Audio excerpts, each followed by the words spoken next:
Good evening, Commissioner Sankey, Doug Fahrenheit of the Stay Hot podcast. I believe this is the first time that we've spoken. Doug, my pleasure. I've heard a lot about you recently. Your arrival on the scene has certainly made a big splash. A splash? Greg, check the flood warning. I heard tsunami. Thanks for joining the Stay Hot podcast. So, how you doing, Greg?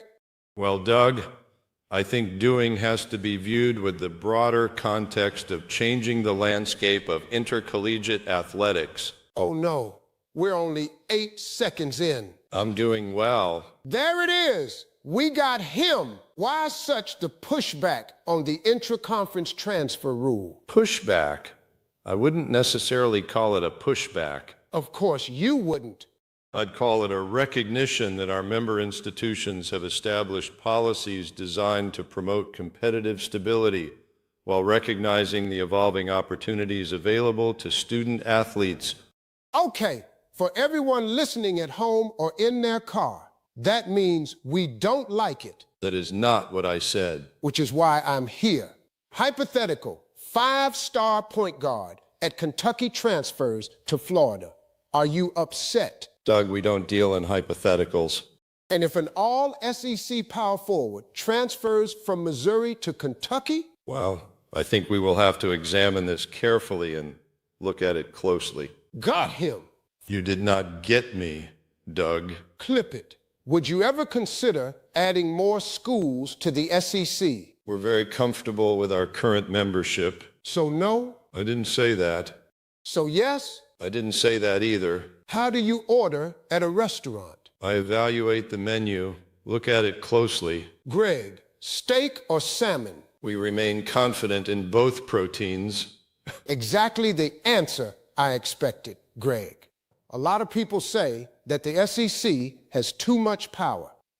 I don't view it through the lens of power, Doug. Which lens do you view it through? Responsibility. That's exactly what someone with too much power would call it. I walked into that one. Clip it, folks. Last question. You wake up tomorrow and discover you have absolute authority over college football. No presidents, no NCAA, no lawyers. Greg Sankey gets one rule change. What are you doing?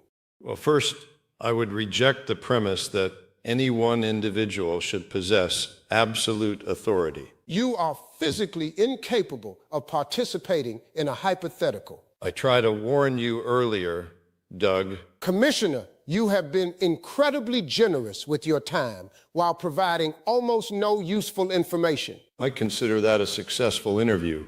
Greg Sankey, everybody, the Michael Jordan of not answering the question. I wouldn't characterize myself that way. And he does it. Ladies and gentlemen, that was Greg Sankey. He answered every question except the ones I asked. And I'm Doug Fahrenheit, still waiting on Greg Sankey to answer the first question. Stay hot. Preview. Oh, sorry, I fell asleep waiting for another Mark Pope commitment. Welcome to the Stay Hot podcast. I am your host, Patrick Kelch. Thank you for your support. Big Blue Nation continues to show up and show out. Not to mention small town roads, big dreams, gym floor scars, blue seams. I come from where they keep score. Real coach, real talk, real war. Stay Hot podcast. I am your host, Patrick Kelch.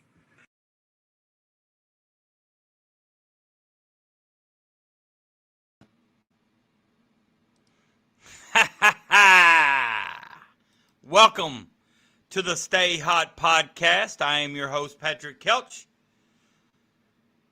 Thank you and shout out to our sponsors, 14K Sports Media Production, where game recognizes game. Shout out to the people who've already made it over to the Stay Hot channel. Shout out to those who will be here with us later on. And as always, shout out to those who will watch the replay. Now,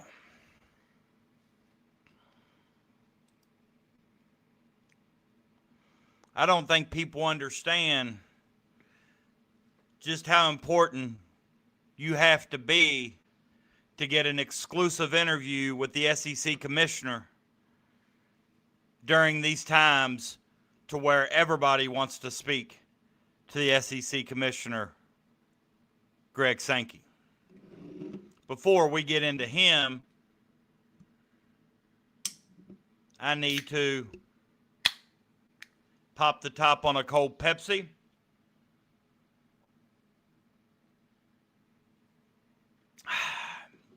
Take me a drink. And let's stay hot.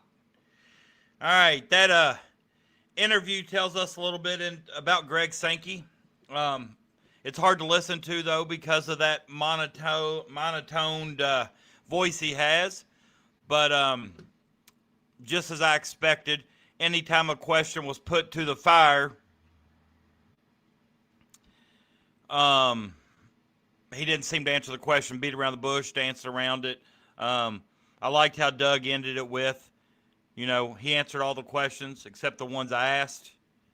And I'm Doug Fahrenheit, waiting on Greg Sankey to answer the questions. So, but some witty stuff in the interview there from Doug. I'm glad he can always incorporate humor in with business. And if you're now joining us sometime before it's said and done, tomorrow, tonight, after the show, whenever, go back and start the show from the beginning and kind of listen to that interview. Now that you've heard it once, go back and listen to the content of it and see what you can pick up. The one thing that stuck out to me was, and I don't know if you heard it, but the one thing that stuck out to me was when Doug asked him, a hypothetical about if a Kentucky guard transferred to Florida, and he says, well, we don't deal with hypotheticals. But if a power forward 5-star from Missouri transfers to Kentucky, his answer changed. We got to examine it a little bit more closely. We got to look at it in detail. And that's kind of how I feel about this situation that's going on. If some of these guys were transferring in basketball to South Carolina, Mississippi State, Vandy, all right, so be it.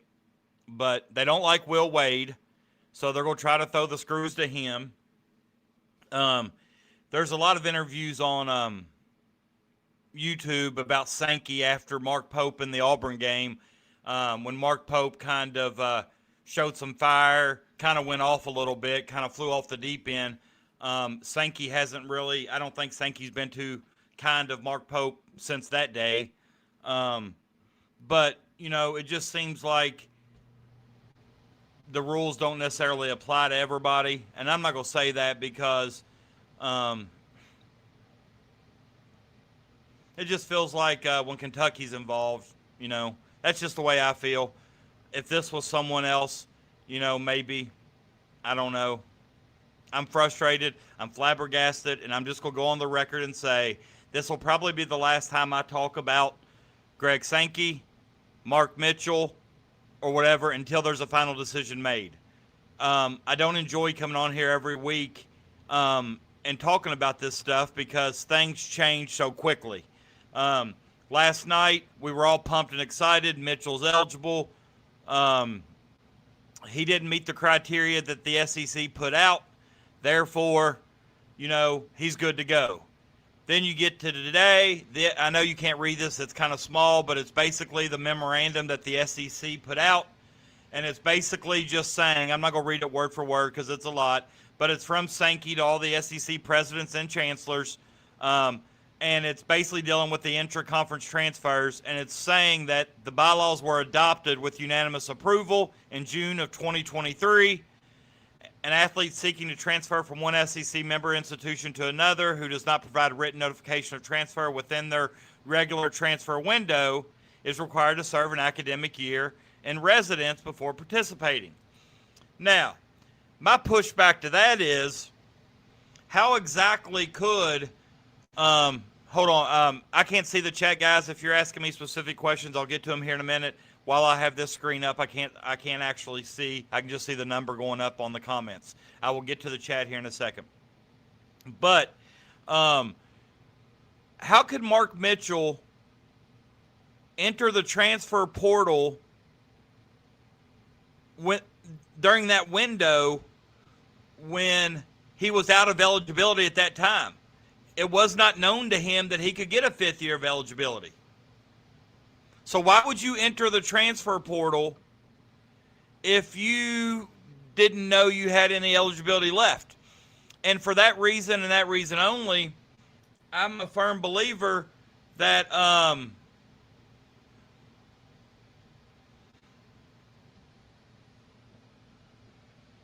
that if Kentucky wants to pursue this and look at all their options, that could give them an opening, I think, to fight this. But if you remember the last show, I think it was the show with maybe Mark Magger, the one after, where we said that the NCAA wouldn't be the biggest hurdle that Mark Mitchell faced. It would be the SEC, and we're proving that to be true. What I just don't know and understand is why would Sankey want to pick this fight with Kentucky and Mark Mitchell, or Kentucky of all universities in the SEC? Why would you want to pick this fight? That'd be like picking a football fight with Alabama specifically, because some of the things that came out, it seemed like the wording was geared specifically toward Kentucky. And to be honest, that's what frustrates me so much, because we have other guys that have transferred from SEC school to SEC school now. Brandon Garrison did it in the appropriate time, and even maybe Denzel Aberdeen did as well, but Denzel didn't know that he was going to have any eligibility left either. He's still fighting. And the good thing is, Mark Mitchell's not the only one in this instance, or in this case here, that's fighting for their eligibility. So the SEC, and as you saw when Doug Fahrenheit asked Sankey about, why the pushback, he said pushback. He didn't look at it as that. He looked at it as basically giving all the kids the same opportunity, blah, blah, blah. Well, if Doug was thinking on his feet, I think he would have said the same opportunity. Well, the class of 22 isn't getting the same opportunity that the classes before them and the classes after them are getting. But, we kind of talked about the SEC pushing back, about this being, maybe Sankey's big moment, so to speak. But that's kind of the memorandum that was set out today.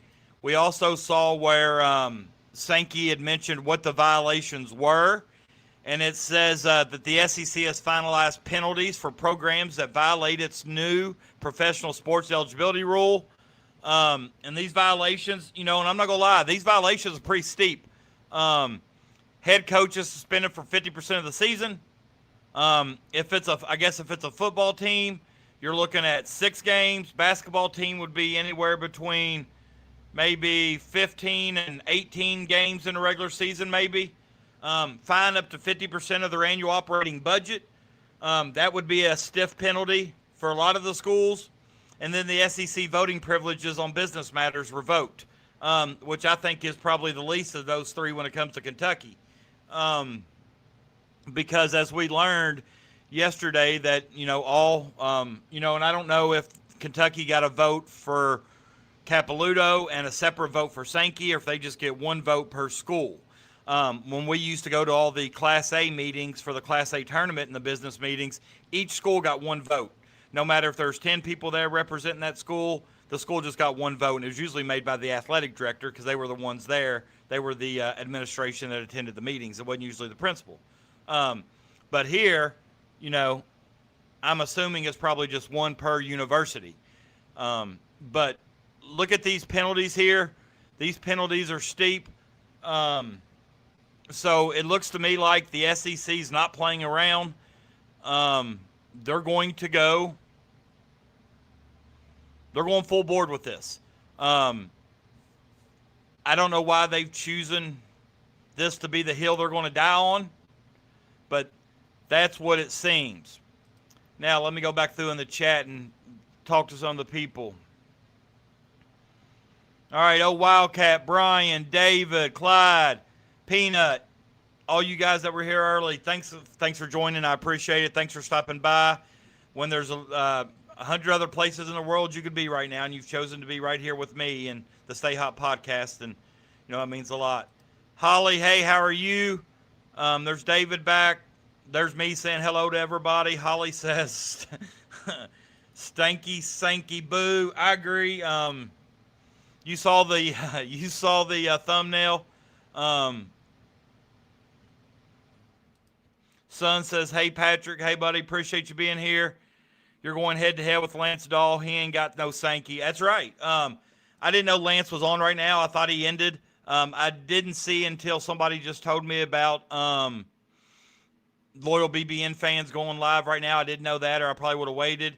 I sent Lance a message inviting him on the show, or I would, we could dual stream or something like that. I didn't hear back from him. I'm not trying to compete with Lance, but I don't think Lance wants to compete with Doug either. But Lance don't have Sankey or Doug Fahrenheit. Hey man, what's up? Glad to have you back in here. Appreciate you, my brother. Glad to have you back. Ain't seen you in a while. Yeah, Peanut, you're right. And I wasn't thinking about that till I was on YouTube earlier today, and I was actually looking up, just different Sankey interviews and things, just to see I kind of figure out who he was or how he was. I noticed that there were a lot of interviews from Auburn and Auburn's radio shows and stuff about that outburst, and they tied some of it to Sankey. And so I started listening, and I thought, you know what? I bet that's one of the reasons why Sankey, I'm not saying Sankey's holding this against Mark Pope and them now, but I bet that day Sankey wasn't very happy with Pope. Stinky needs to remember what Mike Tyson said. Everybody has a plan until they get punched in the mouth. If Mike Tyson did say that, Sankey's a joke. I agree. Is there a Luigi Mansion?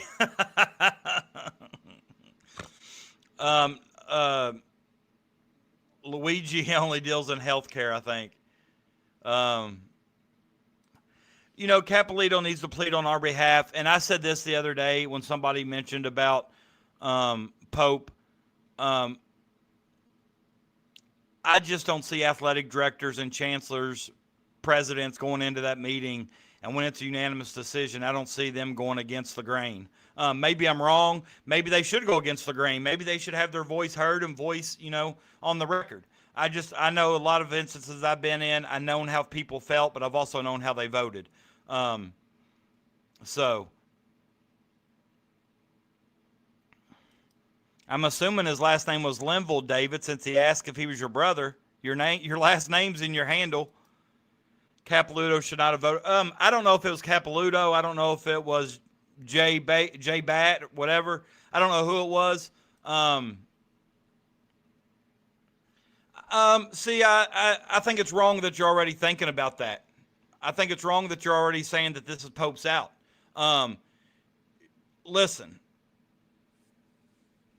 I'm not 100%.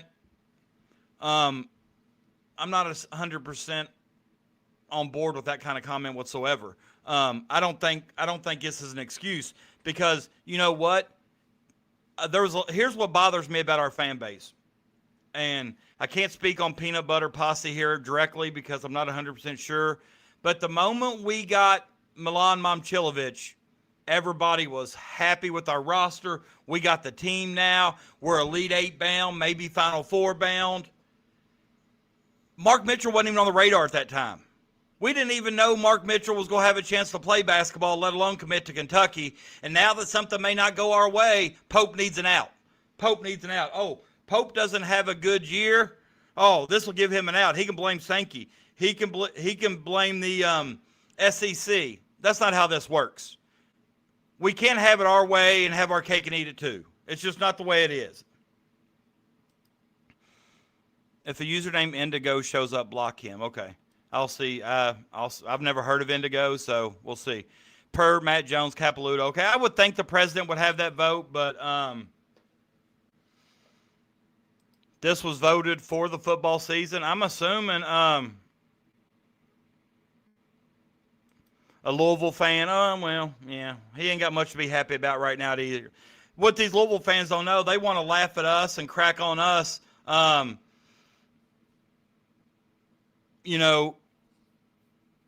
About us and Mitchell right now, but Seth Trimble's kind of in the same boat Mitchell is. And they need Trimble a lot more than we need Mitchell, in my opinion. It's so how the roster goes. I saw the chat. Lance's channel, you're 100% right, Crash. He's a moron. Have to be a troll. No worries. I will say Indigo isn't in this comment section, is he? I haven't seen him yet. If I see him, I'll block him. I have no idea. Don't understand. The dude is a Louisville fan. Do you guys let him get underneath your skin? That's what he's trying to do. I'll just block him when I see him. But I can't always keep up with the chat. I don't see an Indigo in here right now. I was just playing with you, Crash. I know he doesn't. He doesn't, but he may pop on here if if he's looking for Kentucky podcast, then this may come up in his feed depending on what always clicked. All right, so Matt Jones says Capilouto voted. Probably so. I also heard Matt Jones kind of went in kind of hard on Capilouto. Nathan, good to see you, my man. Stay hot. That's what I do. Stay hot.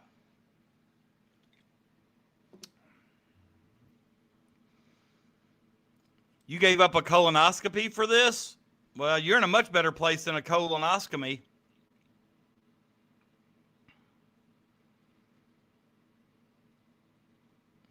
All right, it seems like I'm kind of going through the chat. If I don't address your all's comments, it's because I'm specifically looking for Indigo.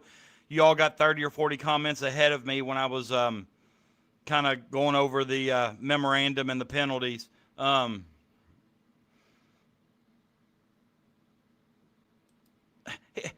He ain't going to come play for Louisville. Heck no. You had a Pepsi earlier, then you're probably on the verge of staying hot then.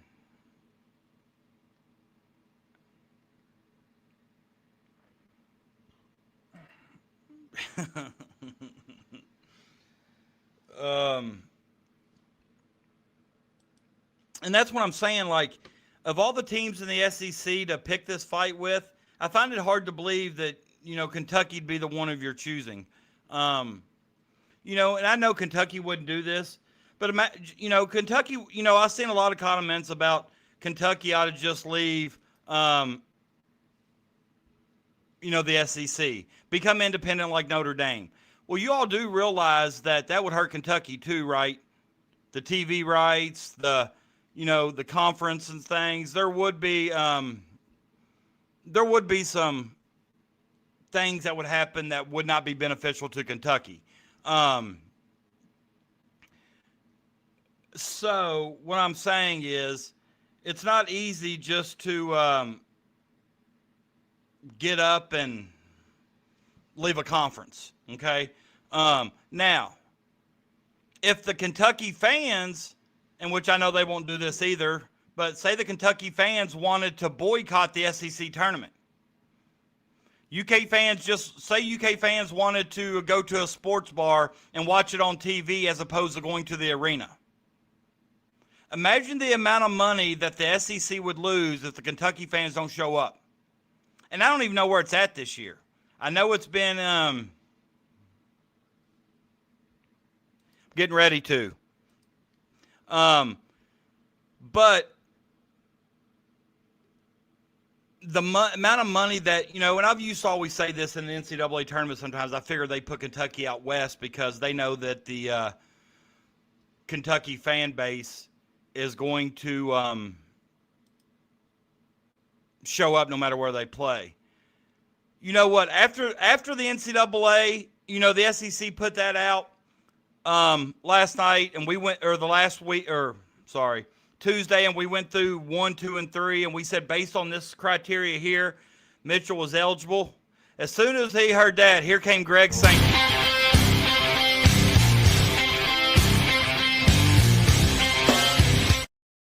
Greg Sankey wasn't about to let that happen. All right? Greg Sankey wasn't about to let that happen. Now, we're going to talk a couple things. One of the things I saw first this morning that I thought was pretty well written and described was Tristan Ferris. Tristan says, so not only does the NCAA want to prohibit class of 22 athletes from playing a fifth season, despite prior athletes receiving waivers and or COVID years for a fifth season and future athletes receiving 5 seasons. Now the SEC wants to prohibit an athlete from playing because he didn't enter the transfer portal before the 5-and-5 rule existed, and while he reasonably believed he had exhausted his eligibility. And that's what I said earlier. Why would he have entered the portal during that window if he thought he had exhausted all of his eligibility?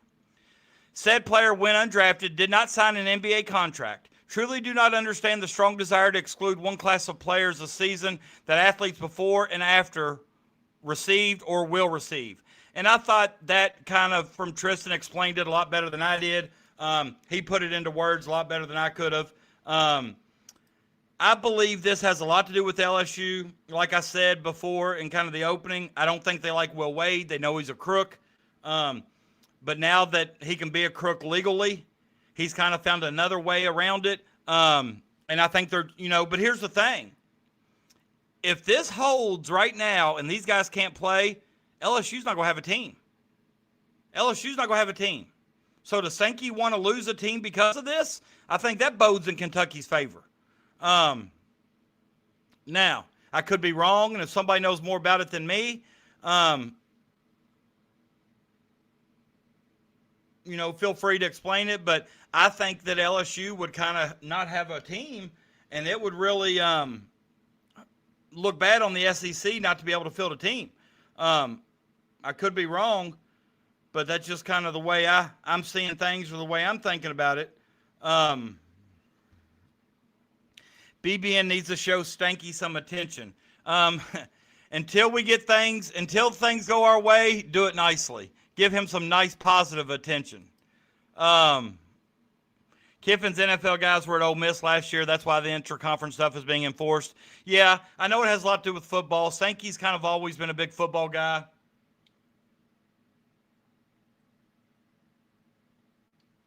But what's up, Elliot? Thanks for coming by. The transfer portal deadline was meant as a football rule to prevent poaching after spring practices. Football had 2 portal periods. That's good to know. Absolutely. Good evening, Amy, and if Phil's here, good evening to him too. I believe that to a degree, but I think as the commissioner of the SEC, he has to feel like he's doing something. Mitchell will win this case on Monday. Doug says, or Otis says, I hope so.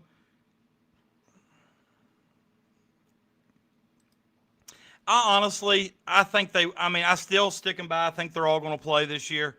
I think NCAA is going to continue to fight it. But let's talk about this. When I said, what options does Kentucky have after this? It looks like to me that they're going to, they've chosen to fight back. And kudos to the University of Kentucky. Kudos to Jay Batt. I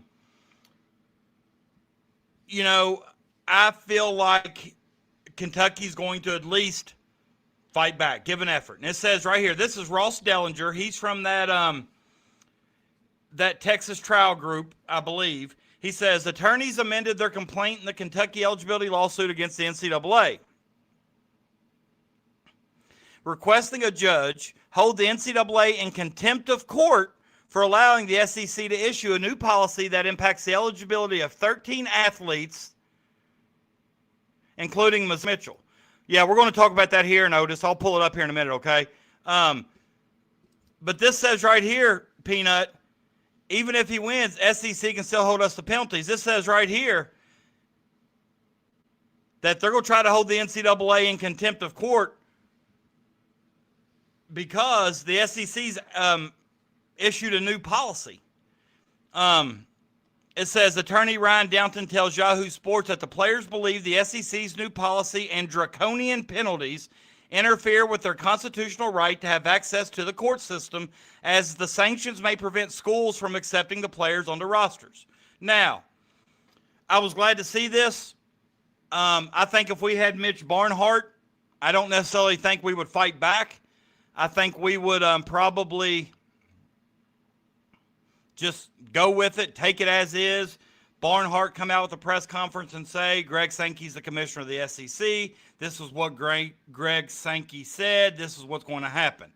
it looks like to me at least they're going to fight back. And I think, obviously, with there being 13 athletes, I'm hoping other schools do as well. I know Seth Trimble has added his name to this lawsuit.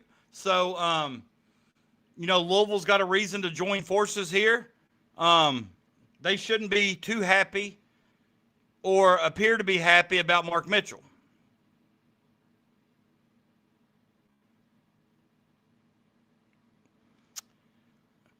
And here's what the Texas Trial Group said, okay? This is the group that's kind of handling all this for these athletes. Let me make it a little bit bigger here. It says, the Texas temporary order this afternoon after getting out of trial in Dallas, Ryan, who was the guy we just heard from in the tweet, had a TRO hearing which the NCAA appeared for and oral argument was heard. The TRO was granted against the NCAA, SEC, and Sankey. So they've added the SEC and Sankey to these orders, okay? This one in Dallas here, they granted it, okay? And which I think is huge news for the judge in Kentucky on Monday.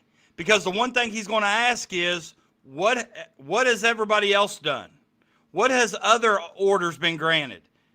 Because I think he asked that the last hearing. Well, now they've got something they can put on paper and say,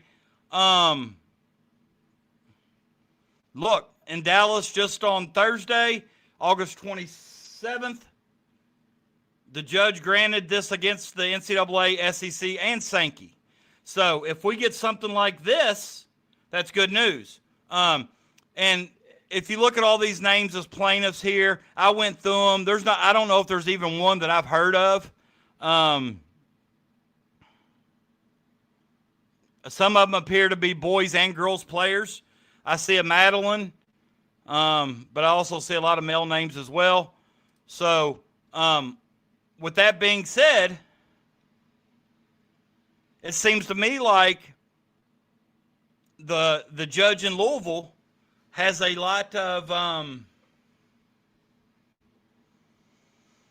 I guess, not a lot of stuff to think about, so to speak, but something else to go by that other judges have done that have worked in our favor. So, somebody said they thought if we had Barnhart, he'd probably roll over. I agree. Make the pressure so intense on Sankey that the dam breaks.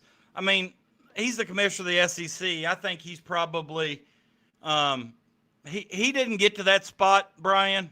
He doesn't get to the SEC commissioner title without knowing how to sidestep a few landmines.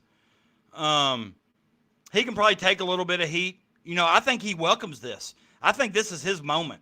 I think he's dying for this.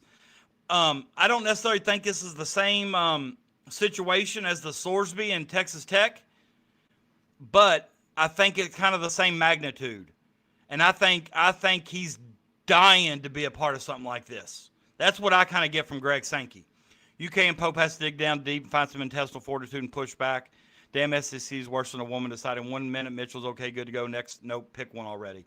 That's why I said tonight's my last. I will not talk about this situation no matter what changes until we have a final ruling or a final decision on if he can play and if he can't.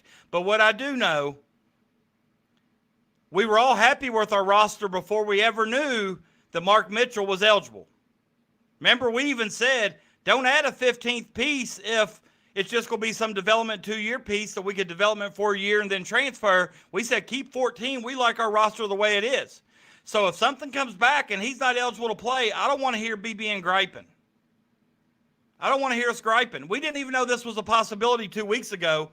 So if he's eligible to play, that's a bonus. If he's not, nothing hurt. We haven't relied on him all year.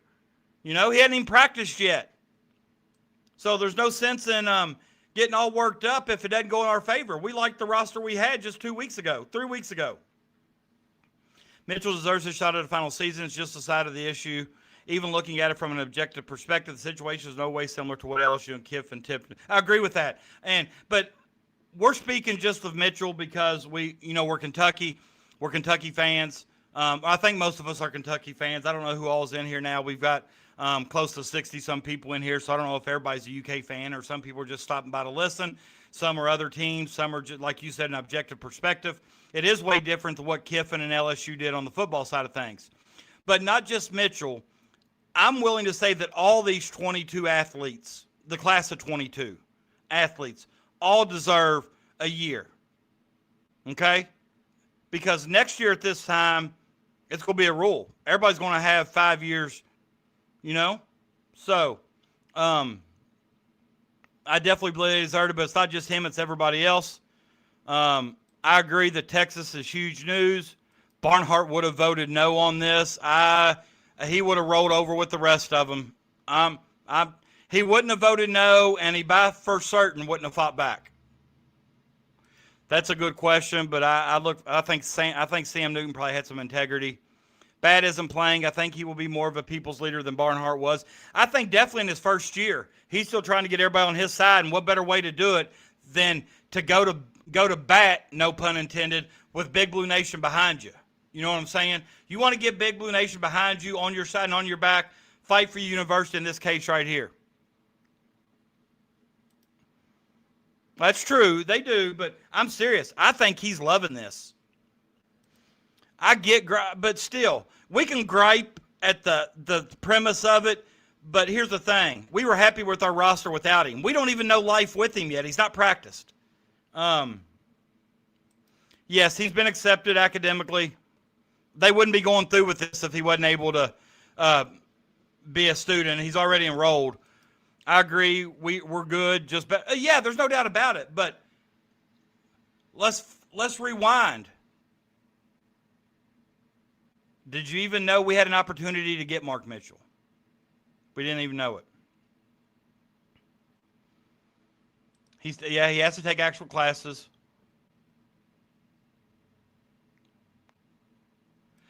I don't know if it's some kind of bird, Brian. I think it's just that I think he's just looking for a reason to be relevant, you know. Have his say, stick his nose in.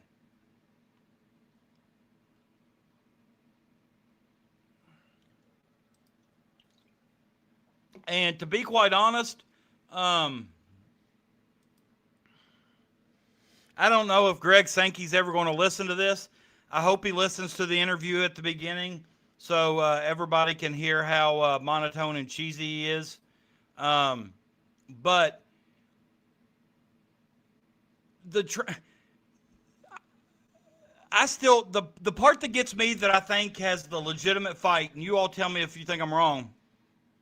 And this, you know, I think our argument is a lot heavier and weighs a lot more now that the Dallas TRO has been granted against the NCAA, Sankey, and the SEC because they've amended that complaint and they've added them to it.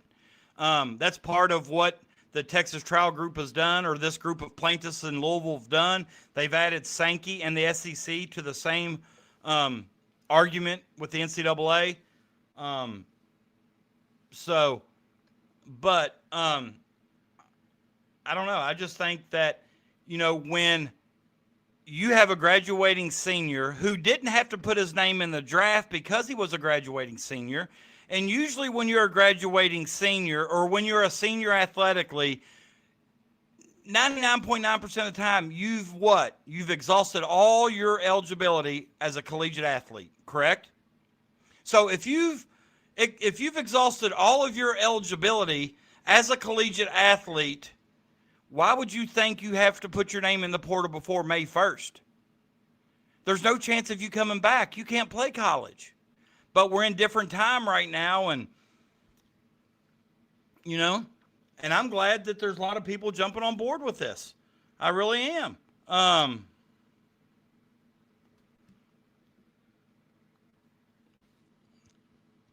really do. Let's see what the chat's saying. He can stick his nose in. Well,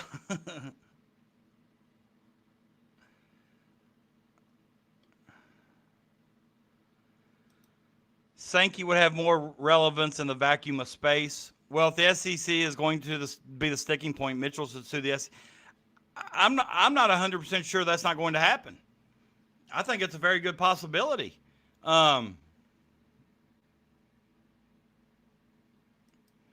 Holly Mama Crash is out of control. That's not good.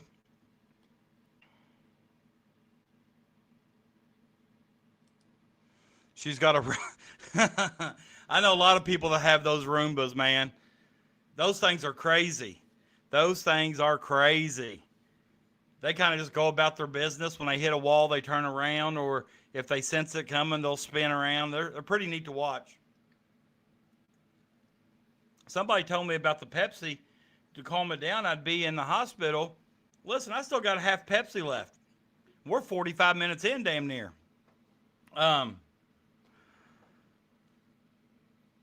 So I'm tired of talking about it, as you all are probably tired of hearing about it. Every single day, it seems like on Twitter, something changes. Last night, Tuesday night, eligible, wake up. Greg Sankey's decided to throw his weight around, so to speak. And, you know, now all of a sudden, his eligibility is in question. Serious question at that. And I guess we'll have to wait and see till Monday. I guess we'll find out something on Monday about the hearing. If something big in the hearing happens on Monday and they go ahead and grant it on Monday, I look for it to be a similar type situation than last time. He'll hear it on Monday. He'll probably decide by the end of the week. Maybe I'm wrong. I hope I'm wrong. But I hope I'm wrong.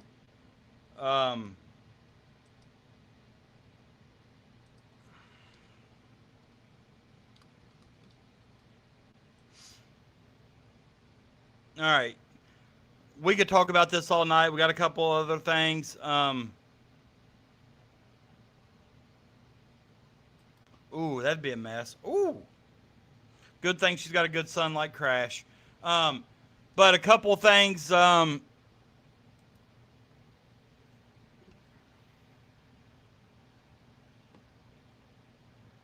So, I guess in summary, Sankey's going to do everything he can in his power to, I guess, hold the SEC down, or maybe hold the, I don't want to say hold the SEC down, so to speak, but they're going to do everything in their power, I think, to make it where, I guess, these other fifth-year players of the class of 2022 will not be eligible to play. Once again, I think it's a dumb hill to die on, but they've chosen it, so yeah, it's crazy that rearrange the letters in Sankey and you get Snaky. That'd be an ultimate mom trick. But something I thought was really, really cool today, and the reason I'm going to say that it's really, really cool today is because it's something I didn't expect happen. We've got a few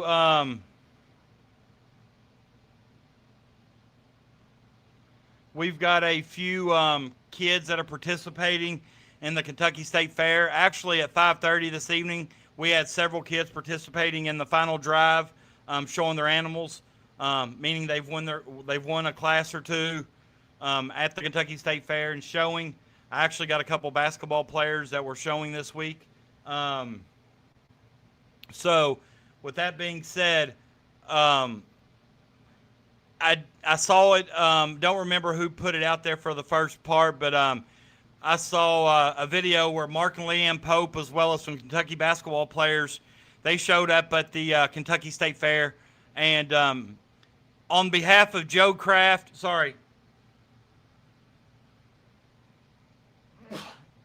excuse me, God bless me. On behalf of Joe and Kelly Kraft and Central Bank, Malachi Marino placed a winning bid of $10 million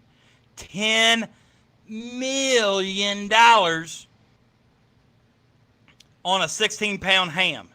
So, 16-pound ham went for $10 million today at the Kentucky State Fair, and it was won by Joe, Kelly Kraft, and Central Bank. And when I was telling some of my kids in class about that today, because I saw it on my phone, one of the kids said, $10 million for a ham? And they didn't really get and understand the purpose of, why they do that. Or, just like if you're showing an animal at local fairs the last day, some local businesses come and purchase your pig or your goat or your lamb or your cow or beef, whatever. And so they weren't real familiar with how that worked, and they were just flabbergasted. That's not only was $10 million purchased for a country ham, but there were people out there that actually had $10 million. So with that being said, that is an excellent, excellent gesture by the Crafts and Central Bank. And I thought it was really cool that Mark and Leanne Pope was there. I saw Milan, and I saw Moreno, and I think maybe Cam Williams. I saw one other person. I can't remember exactly who the third one was. They were kind of off in a distance, but they kind of had the camera up close on Moreno because he was the one waving the paddle around for the bid, and then Milan was sitting there right next to Moreno. So those were easy to see. There may have been more than just three there, but I thought that was a great gesture, and those are the things that I think Pope has to do, and Jay Batt, be visible, be out in the community. Pope's really good at it. I feel like our PR game has improved tremendously, football and basketball-wise, since Jay Batt. So it's just another one of those times to get out in the community to meet BBN and be around BBN, and I just think only positives can come from that. Malachi didn't bought it. Malachi bid on the behalf of the Crafts and Central Bank. Does Malachi have $10 million? Probably not. He will in due time. But it was his he was the one placing the bid for the Crafts. And the Crafts and Central Bank, I would say, probably split at 50-50. I don't know for sure, but it was definitely a cool gesture. You can find it on Twitter if you go look for it. There's a video of Malachi kind of standing up. When a guy 7 foot tall stands up and puts that paddle over his head, you're not going to miss it. He bought his mom a new car. He did, and all I saw were people hating on him. Well, if I was going to buy my mom a new car, I wouldn't have bought that one. I would have bought her something nicer than that. I mean, I don't know how some people can be that damn miserable. I really don't. And if you're that damn miserable, do me a favor. Try to say something kind. It's free. It doesn't cost you a dime. Try to say something kind.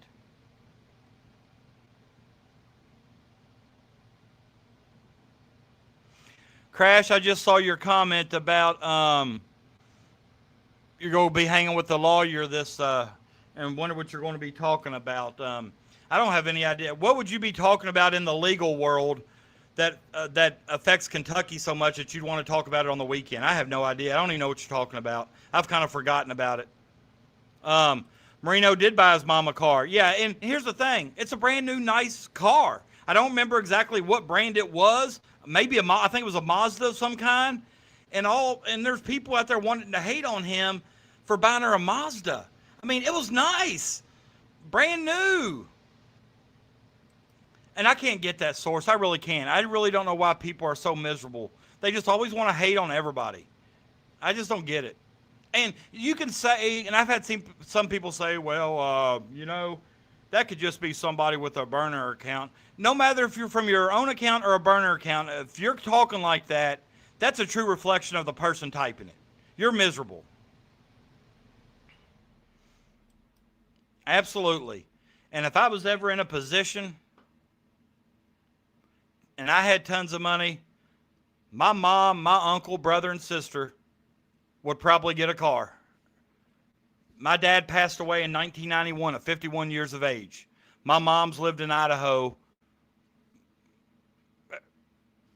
since the beginning, early 90s, okay? If it wasn't for my uncle, brother, and sister raising me practically, I don't know where I would have been, who I would have been with, or what path I would have chosen to go down. Good thing I've got a strong support system. Good thing I've always looked up to my brother. He was a teacher and a coach. I wanted to be a teacher and a coach. My sister is just a tremendous person that will help anybody at any time. And if there's ever a point in time I had a lot of money and I could repay them, of course, I can never repay them for everything they've done for me. Sometimes what they do for you doesn't hold a monetary value. But if you're ever in a position where you could do something nice for somebody that has helped you out, that's the greatest feeling in the world. And be able to help somebody and not ask for any kind of repayment. You know what I'm saying? Be able to walk up to somebody you love that's taking care of you, hand them a set of keys, and walk away. Don't even, don't even need a thank you. Don't even need a repayment. It just, but I really like the gesture of Malachi. It tells me his heart's in the right spot. People tend to forget that we come into this world naked and without, and we'll leave it in the same. Everything we do is temporary. Can I take it or wealth with you? No one can. That's a good point. Somewhere close by here, there's a sign, and this made me think of it. It's not necessarily means the same thing, but it makes me smile. And your comment icon made me think about it. There's a sign as you go into this town close by. It says, "I started with nothing and still have most of it." And that's the way I feel some days. I started with nothing and I still got most of it. In all honesty, I don't know anything about Mazdas, don't know anything about cars. I can barely put gas in mine. I can barely check the tire pressure and the oil. That's why they have mechanics to do all that stuff for me. I do what I can. But I will tell you this. It don't matter what type of car it was. He bought his mom a brand new car. People are missing out on the point. It's not about the type of car. It's about the what. What did he do? My cardiologist friend is also the same one that believes in Bigfoot and aliens and interdimensional. I hope the Toddcast ain't in here. So anything we have, homes, property, vehicles, is a luxury. Any more, the more luxury it is and has, the more complicated and expensive it is repair. Hence why I got a new Toyota. Yeah, I come to find that out about new cars. Some of the parts are a lot more expensive, and sometimes it's I don't want to say a burden, but sometimes it's a lot more expensive to fix. I agree with that. Be nice to people, especially women, unless they're smart-ass men, and then knock the hell out of them. Women are the most sweetest things on earth and should never be touched in a hurtful way. I agree with that for the most part. I do believe that mothers are probably, if you're a mother out there, I do think you're probably one of the more special human beings on this earth. Maybe so, peanut butter. Maybe so. I just think some people are. Missing the point. Yeah, I don't even know what your story's about, other than a cardiologist. And the first question you asked him was if he killed anybody, and then the last thing you told me you believed in Bigfoots and aliens and interdimensional stuff or another. I don't know. I don't believe in all that stuff either. For all we know, his mom may have specifically wanted a Mazda. Maybe. Absolutely. Maybe so. I was going to get a BMW until I learned about maintenance expenses. Well, early on in my, driving days, I gave cars hell because somebody else was going to pay to fix it. I didn't have to. But obviously now I had to buy a brand new car. In November, December of last year, because I wrecked on ice and airbags came out, so they totaled it out. So that was an experience. I'm learning that, David. I'm learning that. I used to just get oil changes all willy-nilly whenever I had the extra money or whenever I wanted to, but now it's a priority. And it's just amazing that when you think about it, how much better your car runs after a fresh oil change. We're not getting into Bigfoot. We know Pope ain't afraid to stand up to the SEC. He doesn't show that when he called out the refs last year. And that's what we were talking about, Icon. He called out the refs, which the SEC officiating, but I don't think that put him in good graces with the SEC or the commissioner either. Because I can tell you, no commissioner, no assigning secretary, even at the high school level, the assigning secretaries, and I know the assigning secretaries in our association really well. We have one of the better officiating associations across the state of Kentucky in the 10th and 11th regions. We have great officials. Are they perfect? No. Am I perfect as a coach? No. And I don't remember I don't remember specifically which referee it was, but when I first started coaching, I had a referee humble me real quick. There was a play that happened. The play was right in front of me. I know what the play should have been called. It wasn't called that. just because I had a lot better angle than the referee did. I saw it in front of me. And so when he came over to inbound the ball with the other team, I just kind of quietly said to him, well, you just explained to me why you're reffing JV games. And he just quietly, politely turned around and says, Coach, don't look now, but there's a reason you're coaching JV. And I stepped back. I said, valid point. Thank you, sir. Never said another word. And still to this day, I've calmed down a lot. I've decided and learned that I don't think referees ever win or lose you a basketball game.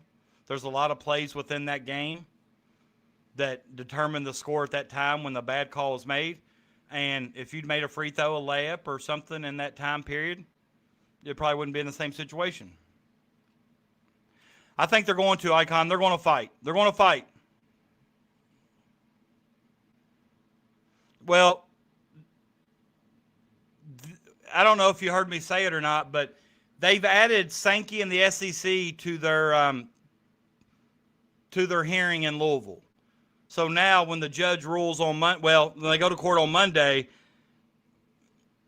if the judge grants or keeps the TRO in place, then it'll be against the NCAA, Sankey, and the SEC. Then I'm assuming that if Sankey and the SEC still try to enforce these penalties for teams that take these players, then I think they'll hold them in contempt. I do too. I think it was all for show at the time. I really do. What do we need Doug Fahrenheit for, Holly? Did you see the interview at the beginning of the show between Doug and Doug interviewed Greg Sankey? I led into it. It was the first video you saw once you came on. If you didn't see it, go back and listen to it.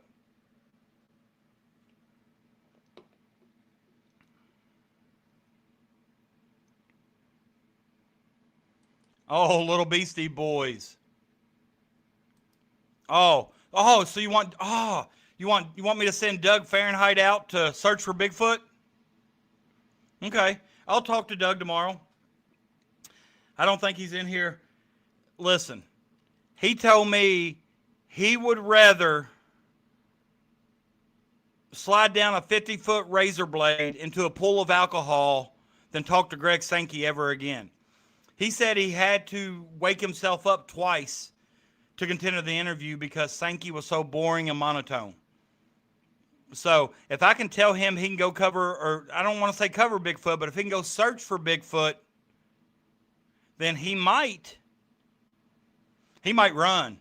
You want to know how fast Greg Sankey's going to run to get away from, or not Greg Sankey, but Doug Fahrenheit? You want to know how fast Doug Fahrenheit's going to run to get away from Greg Sankey?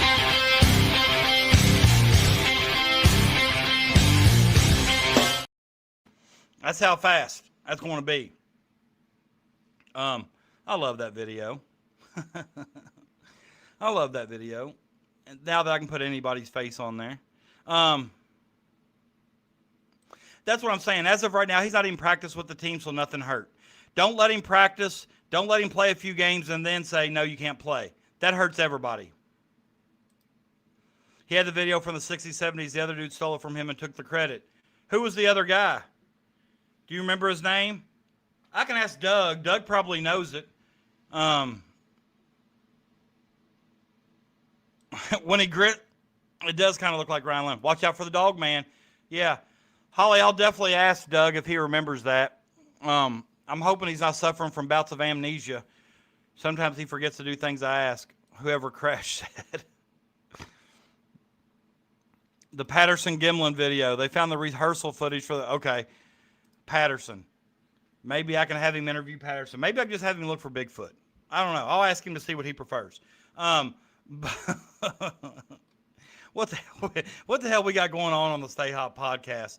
Doug Fahrenheit has taken this thing to a whole nother level. I'm not going to lie. Let me see something real quick.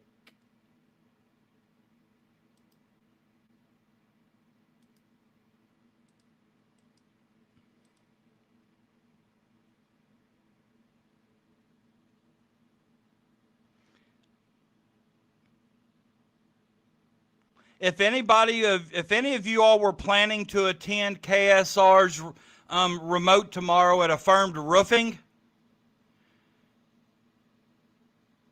Jack Pilgrim and Roush are going to be there to talk UK basketball and football. Matt Jones will not be there for his flight from New York to Kentucky got canceled. He's stuck at the airport due to storms. So, which is a common happening in airports. That happened to me one time.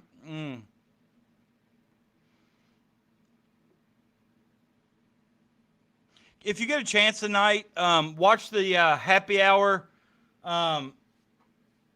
I think they put it on about 7 p.m. on YouTube.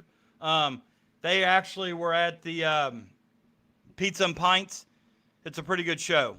Pretty good show. We do get a little unhinged in here, all right? R.I.P. Peter Collin. Oh, man. I said death comes in threes. We've had Peter Collin. We've had Timmy Jive, or the guy from Clue, or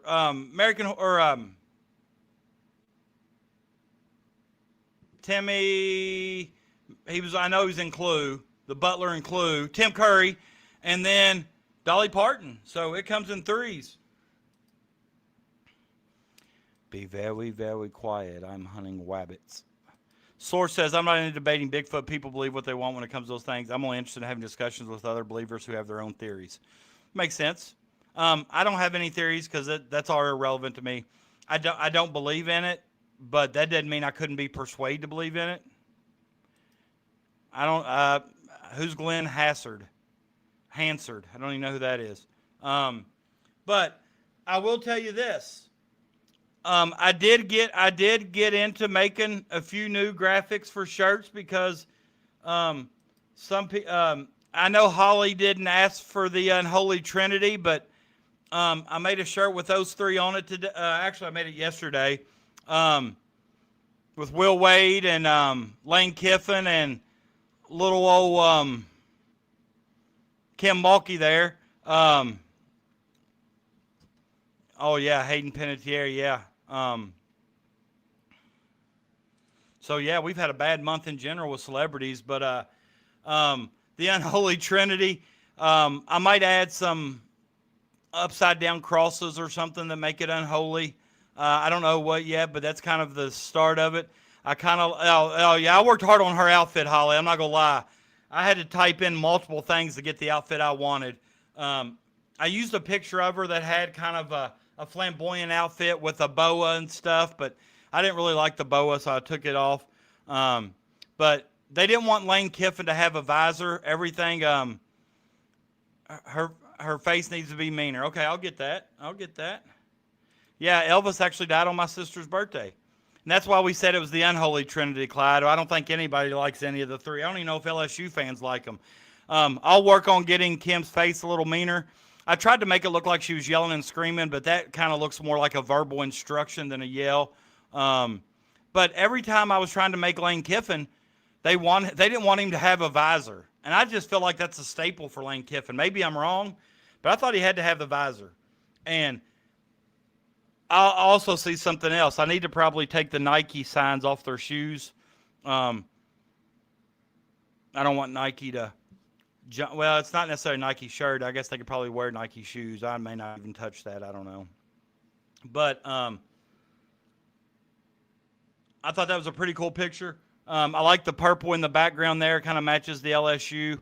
I don't even know if I'll put this in the store I made, just for the simple fact that somebody may come across stuff and think it's cool. I don't know. No hurt off my back if they don't buy it. It doesn't cost me anything to put it up.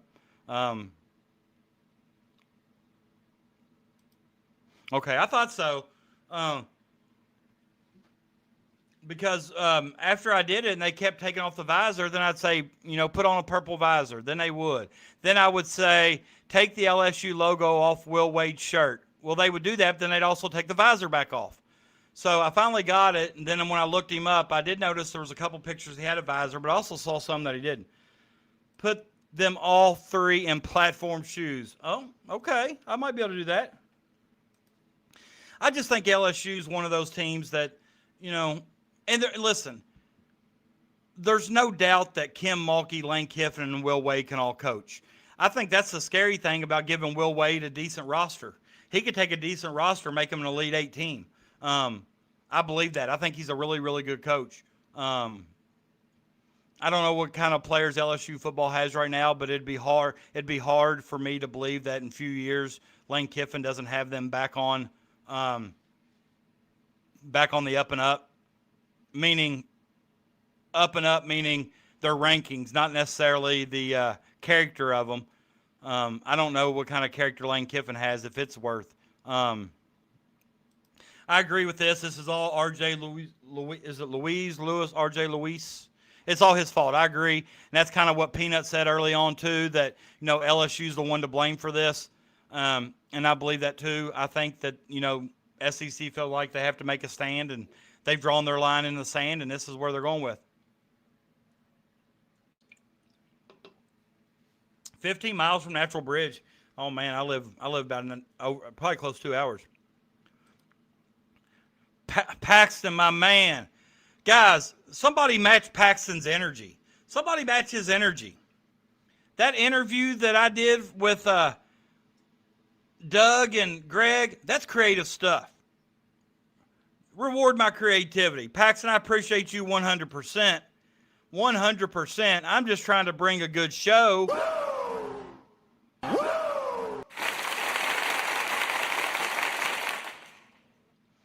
Paxton, you're the man.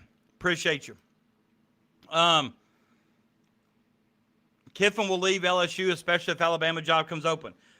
Bruce will. You think Alabama would hire him? Would Alabama hire Lane Kiffin right now? Because I think their head coach is on the hot seat. But I think what people don't realize, with Lane Kiffin comes baggage. Is that baggage you're willing to put up with? Kim Mulkey is not a nice human being, but you know what?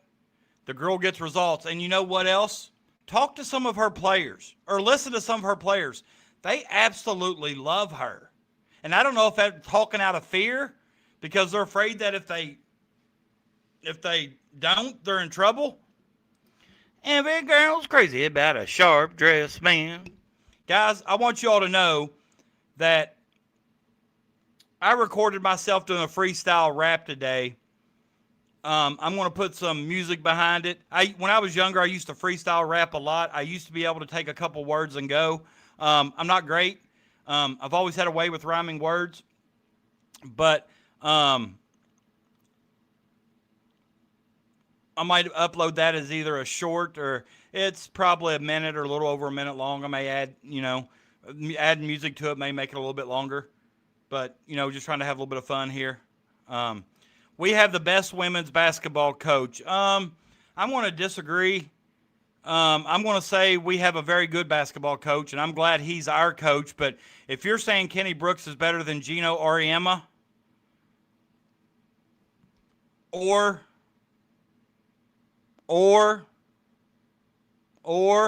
you know who I'm talking about. Who else am I talking about? South Carolina's Don Staley.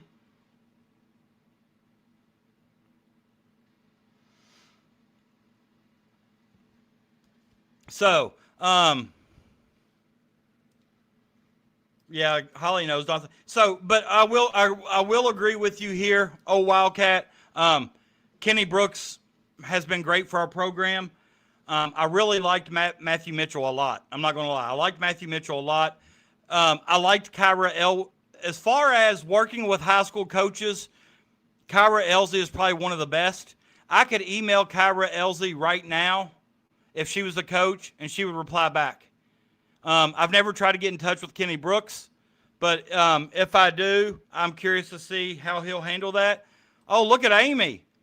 Go Cats. Uh-oh, that's 2. Uh-oh. Hold on. Amy deserves a Ric Flair.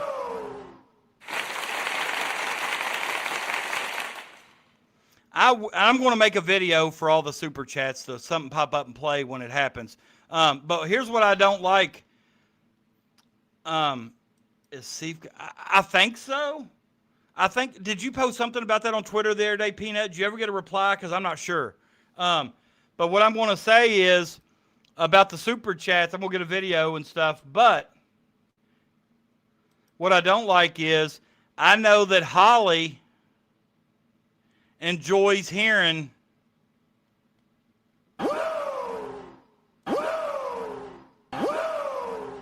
she's getting to hear all that, and she hasn't even become a member or a super chat.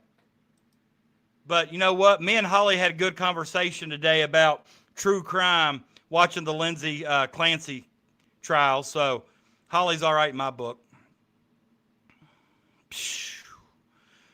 That's what I like about her. It's hard to like her because she's made South Carolina a damn well-oiled machine.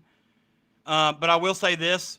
When my cousin that's at Tennessee now played on the AAU circuit, they came to Louisville for the Run of the Roses, and Staley was there both years that I went, and she happened to sit down next to me. I was sitting in the end zone in the college coaches' seats. Nobody made me move. There was a few available, so I sat down. She sat down. There was like one chair between us, and, I said, hey, Coach Staley, how's it going? She spoke, seemed really nice, but I agree with Dark Pope here. She's packing a set. Yeah. Sankey loves to hear his own noise. I love Don. I do too, but it's that year that Kentucky beat them in the SEC tournament when Drea, whatever her name was, the big center that we had that transferred after that year, banked in that three at the top of the key. Hell, Elsie won a huge SEC tournament game that wasn't brought back.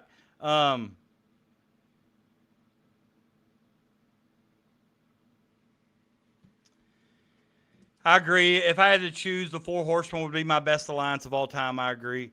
And I don't remember who the other person was. It may have been, who was it that asked me to do a picture of the Wildcat pissing on the Cardinal?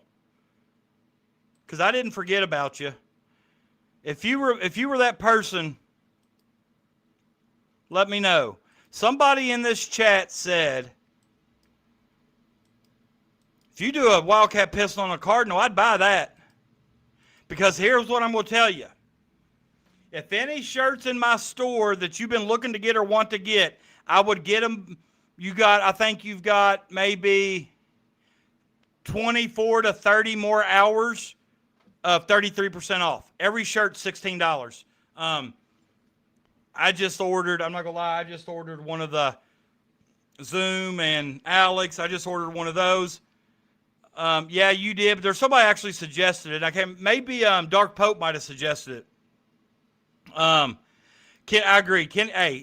They're got the highest preseason ranking in school history. They're number 9 in the country. A lot of people are saying they got a really good chance at a Final Four.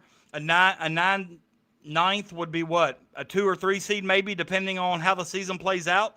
But they go look at theirs. We talk about the men's length. I saw the UK's length, the women's length the other day on Twitter. Now, they got Georgia Amore's sister. She's 5'4", but everybody else on that roster is like 5'11" or bigger. It's just huge. And when I was looking at the SEC, South Carolina was the only team that every player on the roster was 6 foot or bigger. So I was kind of I don't want to say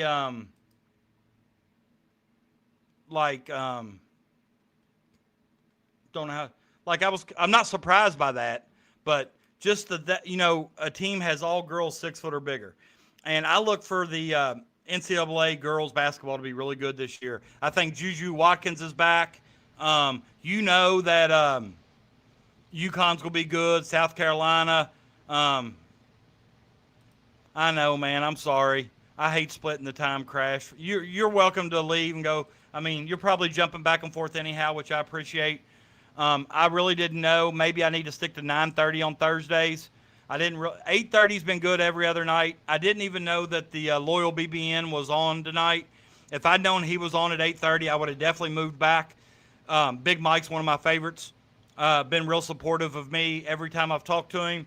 It was great to watch his show live. You could tell how appreciative he was. You can just tell his passion for Kentucky basketball and nothing else.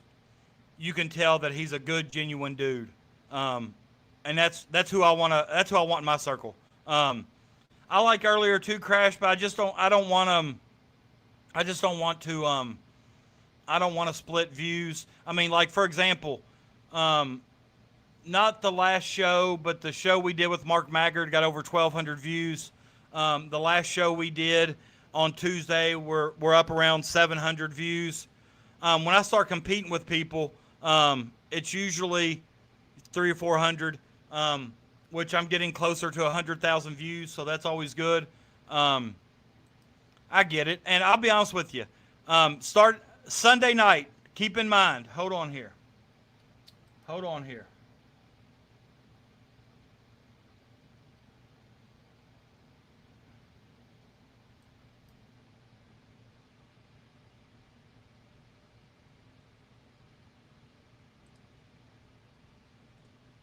Hold on here.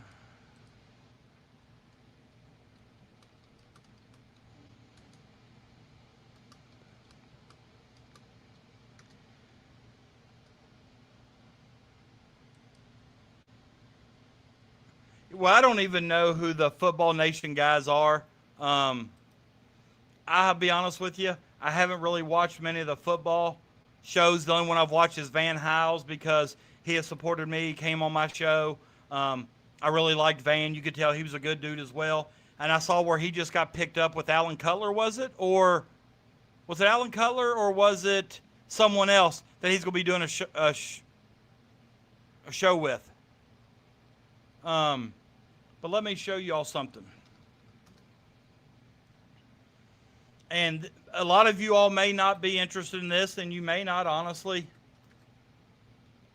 show up, which is fine. I get it. But, you know, sometimes there are things that I want. Larry Glover. Thank you, Source. Thank you, Larry Glover. But on Sunday, since I showed you all that the video with Steins and Mullins that happened in Letcher County, Kentucky, go follow this page here. This is Hillbilly Crime. This is the lady in the profile picture that'll be joining the show on Sunday. I've talked to her through email and messenger the last few days. She's excited to come on. I've tried to explain to her that we're normally a sports show. We're sports-minded people. A lot of sports-minded people, you know, I probably know a little bit more about the Mullins and Steins case just because I follow Hillbilly Crime. And I watched all of her shows, and that's when I started watching her show, was when she started covering it from the beginning. Some of you all may not have heard of it, but if you're anywhere near Letcher County or anywhere in the state of Kentucky and you want to kind of know what's going on, she covers a lot of things whole worldwide. Not worldwide, sorry, statewide. For example, today I saw her post on Facebook about an accident in Nicholas County, which is very close to me, that claimed the life of a Robertson County student that I taught. And she posted about it. So I reached out and told her thank you for covering it. She's told me some things that I didn't know happened, which makes me think something, I don't want to say shady, but something peculiar was about. But anyways, at Hillbilly Crime on YouTube, go give her a subscribe. As you can see up here near the top, she's got 27,100 subscribers. But you can go through her videos here. For example, for her live, she does a live every night at some point in time. The last show she did was last night. She did it on the Ohio case about the 16 children that were found in the unkempt home. 2 days ago, she talked about Mickey Steins and his psychosis or intimidation. Then she talked about Mickey Steins and his appeal. But she's talked about several things. So hopefully you'll tune in on Sunday. I know from our conversations last week, oh, Deanne, hey, listen, you said you would play me in with words from friends, and I've played a word, and you've not played back. Are you scared? Popping in to say hi. I saw you were live. My daughter runs the event center for a local golf course here in Washington, and Davis Fogel of Gonzaga has been playing quite a bit this summer. Kid's a shooter. We don't want to talk about Gonzaga right now, Deanne, because the last time we played Gonzaga in Nashville, they mopped the floor with us, beat us by about 40. Actually, I think it was like 35 or something. Our own fans about booed us. So, but I do appreciate you stopping in. I love it. Anytime you want to come on here and talk trash about Kentucky and you being a Gonzaga fan, a Bulldog, we'll welcome you with open arms. I appreciate you. I just don't want you to be scared. I just don't want you to be scared, Holly. You're a teacher, or Holly, Deanne. Deanne and Holly are the two women in here that I don't know if Amy's still in here. We got a few women, but Deanne, I'm gonna tell you right now, you're a teacher. I'm a teacher. I'm a master at word games. I want to see if you can hold your own. But well, we're not getting into this, oh Wildcat. Guilty. Thanks for stopping by, Dan. Anytime. Stay as long as you want. I appreciate you being here. Thanks for the subscribe. Captain Crash, my arms will not be open. I don't know what that means exactly, but come with arms wide open on Sunday. If you're a true crime fan, Hillbilly Crime is going to, and actually, if you went to YouTube today and you looked at the channel, you probably already saw that I have already have it up for Sunday. You can see it right here, this very first one. I don't know if you can see my mouse on the screen, but right here. Her name is Elizabeth, but give her a follow at Hillbilly Crime. At Hillbilly Crime. She'll appreciate all new followers. Now, with that being said, before we continue, let me see what the chat says. Did you do a story on Torlina Fields? I don't know if members know about this. Actually, I don't. Actually, she may have mentioned it on a show. I don't know if she's done the ins and outs of it yet because other than the just a few hearings, there's not been much information. I mean, she pled guilty. They're probably going to look for reason of insanity as well.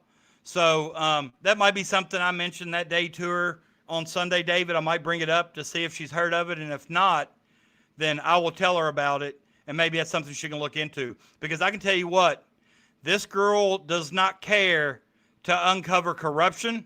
She does not care to call out who needs to be called out. And that's what's kept me coming back to her show. If she's got tough questions, she asks them. And I think there's a lot that needs to be said about that. L's down. You got it. L's down. Don't listen to him, Deanne. Crash sometimes likes to be funny. He's Crash is our comedian. She was ruled mentally stable. I heard by one medical psychologist she was ruled stable. If that's the case, she's going to trial. It's not going to take much to find her guilty. I doubt there'll even be much of a trial, honestly. She may even plead guilty if she's and just get it over with. Stay hot. Stay hot. That's what we do. That's what we do. I'll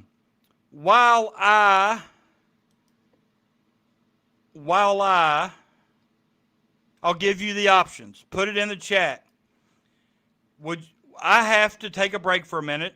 I need to use the restroom, but I'm not done yet. If you'd rather listen to the Sankey and Doug interview, or you want me to play the Doug theme song, which one you want? What would you rather have, the theme song or the interview? I don't know how many people. It doesn't matter, theme song or interview. Yeah, I've seen her mugshot. She's not gonna be getting out of jail. Did you hear why that was, Holly? Or Holly, I'm sorry. See, I'm getting confused now. Did you hear why they kept taking Melanie's stream down? All right, since you're the first to answer, that's what we'll go with. Let me see if Holly heard first why they kept taking the stream down.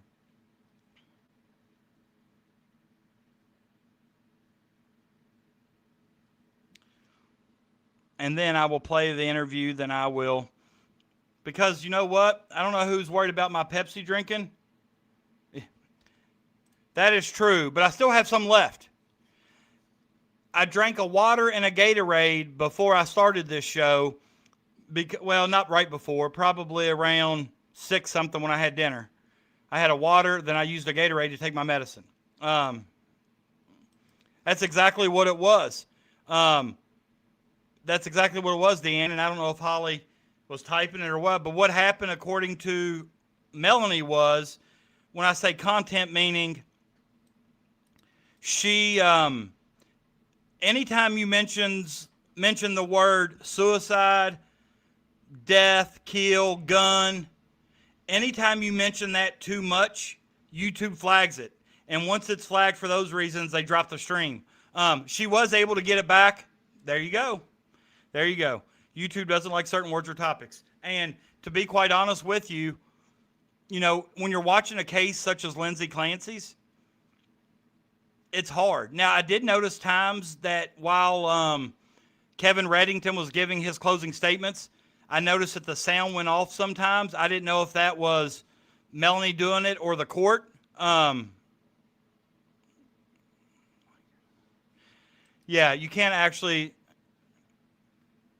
you can't actually prevent it.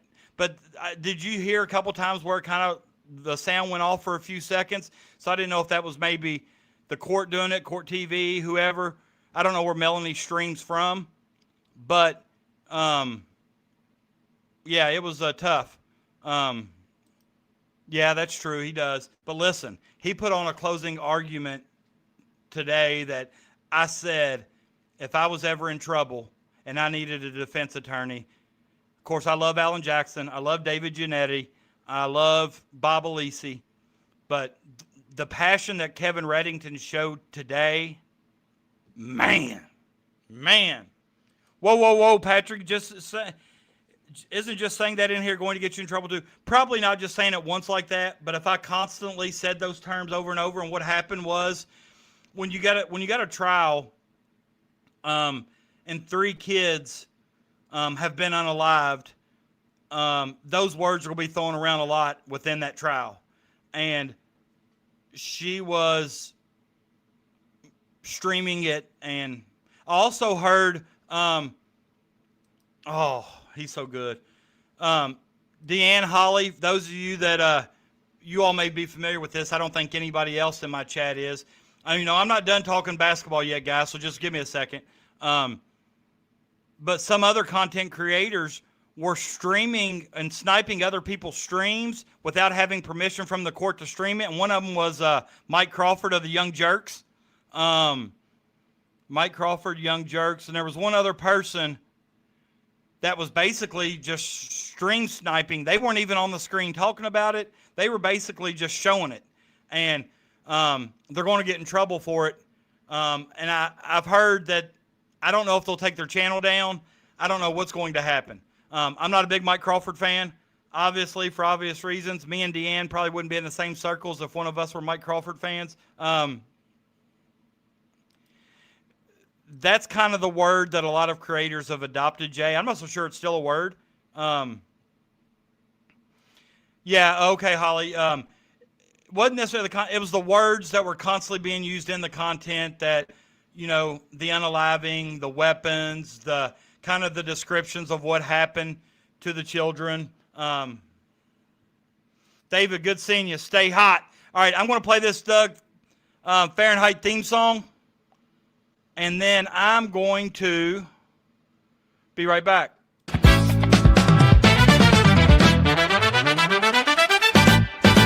There once was a reporter named Doug Fahrenheit who's been chasing down stories day and night with an afro so mighty and a mustache just right.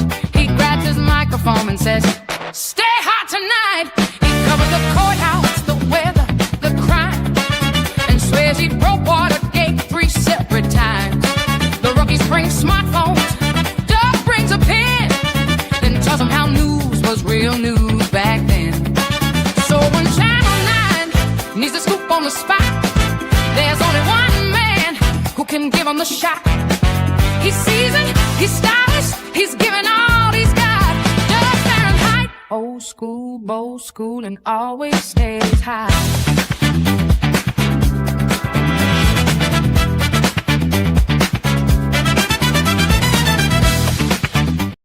Ha ha! And Doug always stays. absolutely love Doug Fahrenheit. If you hear that song right there and that doesn't make you stand up and want to maybe even do a little scuba, whatever. I don't know what the kids do. What do they do now? Scuba. If that don't make you just want to dance the beat to that song, the tune, blah, blah, blah, then I don't know what I can do for you. Yeah, it really is, and it's really hard to do sometimes. Melanie does a really good job about it when she's reading court documents and things like that. But, you know, when you're covering a trial like that and you're streaming the trial, you don't know what's coming out of the attorney's mouth, the witness's mouth, especially in a case as heartbreaking as Lindsay Clancy. They are on verdict watch. I don't expect them to come back with a verdict. I look for it to be kind of a longer verdict watch. But here's what I'm kind of thinking. My thoughts on that is this. If there's any mothers whatsoever on that jury, they can probably sympathize with Lindsay Clancy. And if we have mothers that are in the chat right now and you've had children to where after you've had that child, you've went through a bout of depression or some kind, you can probably sympathize with Lindsay Clancy. And that's just going to work in her favor. And I was happy. And here's what most people don't know.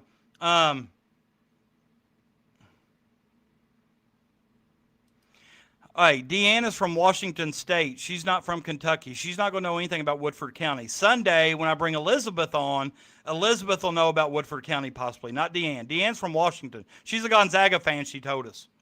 But I was glad the judge broke it out for the people out. There were people online spreading the misinformation that if Lindsay Clancy was found not guilty, she would just walk free.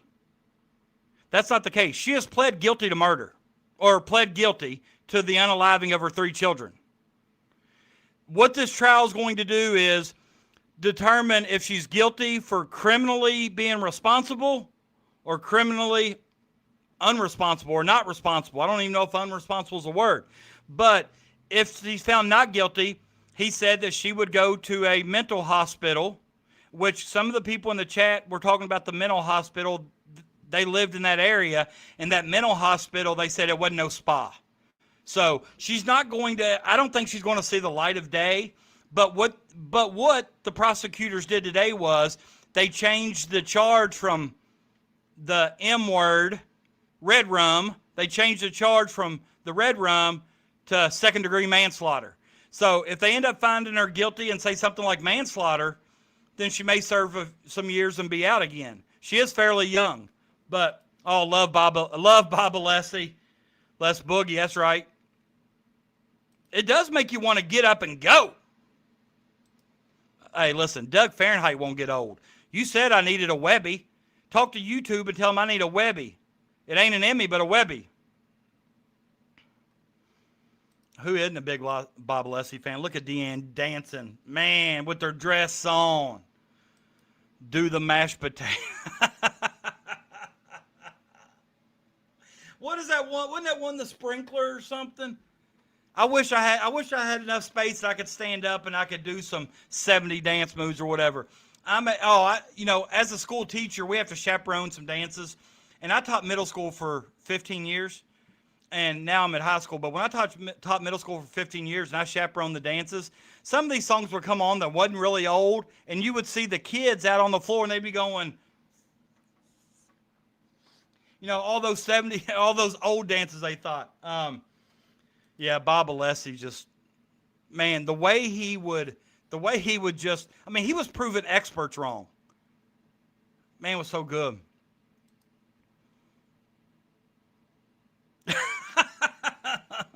Listen, Kevin Reddington wasn't always popular in Massachusetts, and you know why? Because he represented Jennifer McCabe, who kind of was the first one that blamed Karen Reed for hitting her boyfriend with a car. So Kevin Reddington, he once defended Jennifer McCabe. A lot of people don't know that.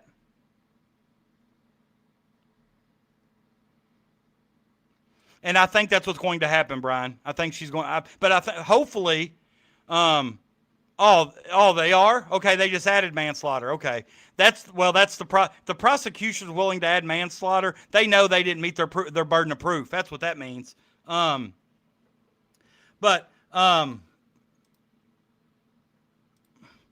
Dark Pope, you coming in hot. Now listen. I don't know what Deanne's marital status is, but she's staying hot if you look at her profile picture. I'll give you that. But if she's single, then Mr. Stay Hot himself,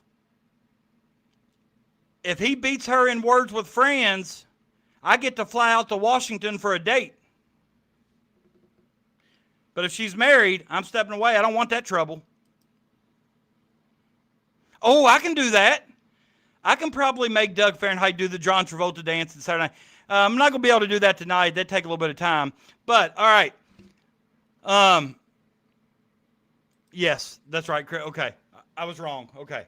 See, I'll admit when I'm wrong, unlike some content creators. They want to keep telling a lie, kicking the can down the street. But no, I was wrong. I had to pause the trial so many times that I had a new kid in the alternative room. And turned out all right. Been married 31 years to a 6'9". Hold on. You played basketball at 5'2". He was 6'9" and didn't play? All right, you're not going to believe this, Deanne, but I actually have a connection to Gonzaga University. I have a cousin who plays on the Tennessee Lady Vols basketball team right now. She's 6'4" wing. Her dad was 6'10". He played at Gonzaga in college before Gonzaga was good. And I think he may have played with Larry Krystowiak, who ended up in the NBA for the Bucks. So, my Pepsi's getting low. That was smart, Deanne. That was smart. But 5'9", or 5'2" and 6'9", whew. Now, if you were 5'10", 5'11", and 6'9", you might have WNBA stars on the list. Damn. Hats off to you and your husband for being married 31 years. You don't find that everywhere now. It is a small world. Yeah, he played at Gonzaga. He also, after Gonzaga, I think he may have played 1 or 2 years, transferred to UNLV and may have finished out. And then his daughter started out. She played her first 2 years at Stanford. And I got to see her play. Remember I told you she came, Stanford's in the ACC now. They played Louisville. So I went to Louisville to watch her play. And I wanted to see Kiki Irfan play because I love Kiki. She was hurt. Didn't get to see her play. Of course, my cousin was hurt too, so I didn't get to see her play either. But I did get to speak to her and her family, which is always a pleasure to see. I don't get a chance to see them near enough. And I will say this, that now with her being at Tennessee, I'm hoping they come to Lexington this year. Somebody look up the Lady Cats basketball schedule for me and see if Tennessee comes to Memorial. 56-year married. My mom and dad were married 21 years before they got divorced. So, all right, now, Dark Pope, now that you're in here, were you the one that said you wanted a shirt of a Wildcat pissing on a Cardinal? Were you the one that said that? If you were the one that said that, give me an hell yeah, like Stone Cold Steve Austin.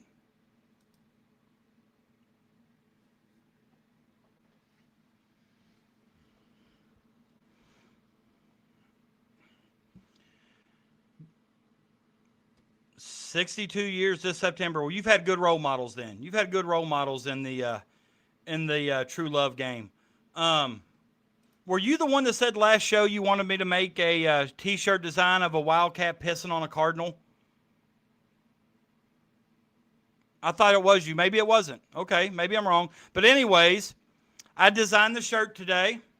I kind of took the old school and kind of made it a little bit different, so there's no copyright involved. And you can see on the back of his uniform, I put the channel brand. Got the hashtag BBN graffitied on the wall, and then we got the Cardinal on the ground. It wasn't Stone Cold Dark Pope. My grandparents were 5 months from their 70th anniversary when my grandfather passed. That's sad. But now that Deanne's in the chat, I'll have it in the store later. Wildcat Keeper, and hey, for the next 2.5 days, I think you can get it for $16. But yeah, I'll put it in the store. Holly, I'll tell you the shirt Holly needs right here. Give me a second. Holly needs it. Deanne needs it, and Amy needs it.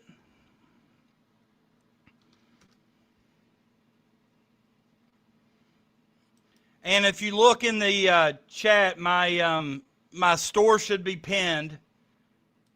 Okay. I'll put it in the chat. Check tomorrow, but yeah, it'll be $16 tomorrow. Check tomorrow. It'll definitely be on there. I can't do it while I'm streaming. It'd take too much time, but I can do it tomorrow, or I'll do it when I get done streaming tonight. But I want all the ladies in the chat. Anthony needs one. Sounds to me like Indigo needs one too.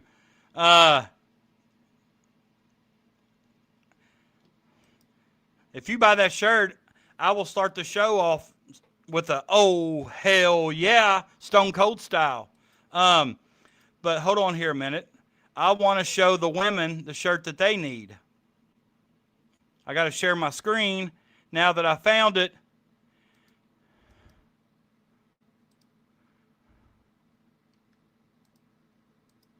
All right, all the women need that shirt right there.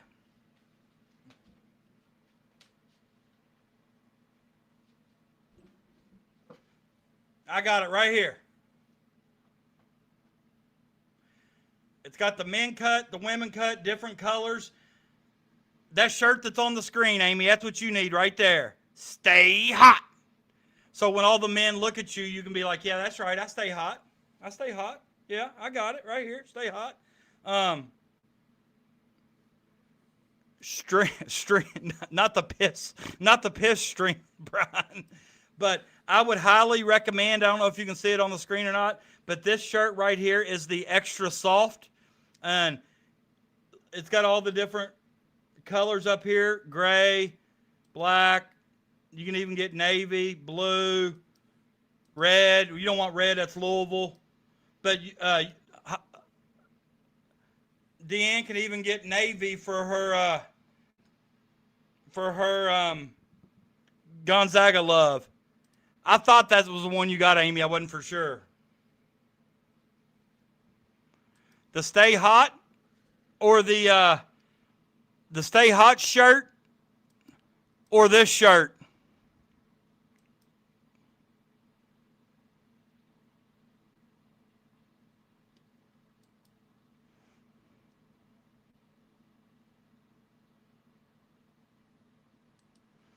Hey, you need that shirt, so when the next time your kids say something, you just tell them, stay hot. Navy blue for Gonzaga. But the extra soft does fit really well. And you can also, if you like the female fit, which I don't know if females like the female fit or not. But yeah, I will put this in the store later on. The Stay Hot one's already in there. I'm going to do some work on the Unholy Trinity at LSU before I decide to put them in there. I need to make Kim Mulkey a little bit meaner. Oh my gosh, it's raining here. It just hit my roof like something crazy. But yeah, I'll put a post on Twitter tomorrow, Facebook, that I've got the new merch dropped. So you can... Oh, my man, Mark Maggard coming by. Mark, thanks for being here, my brother. We talked about how... See, you're already learning, Deanne. You're already learning. So Mark Maggard says, what did I miss? Well, Mark, we talked about kind of the SEC and Greg Sankey, how he's choosing to die on the hill and fight the intra-conference transfer. We talked about how they added the SEC and Sankey to the the I guess the hearing or the motion in Louisville.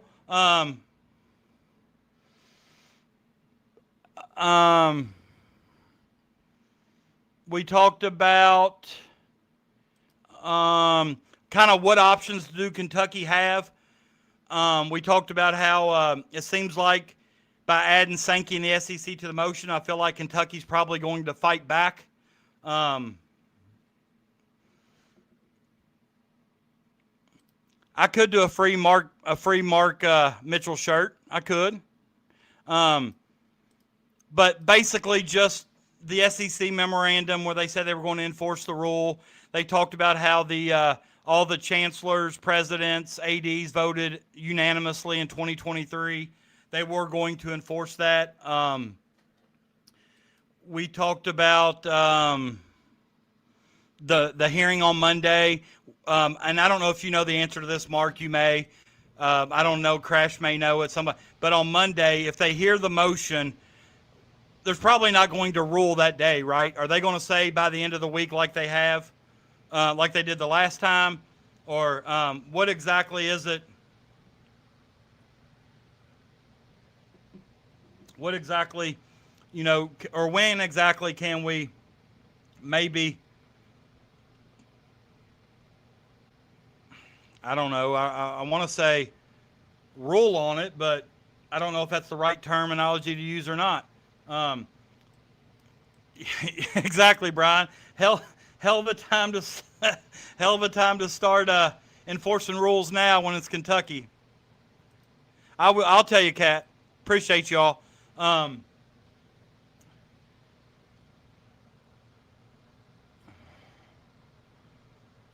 But I'm hoping Mark's still in here, and hopefully he's typing up something. He may have some information.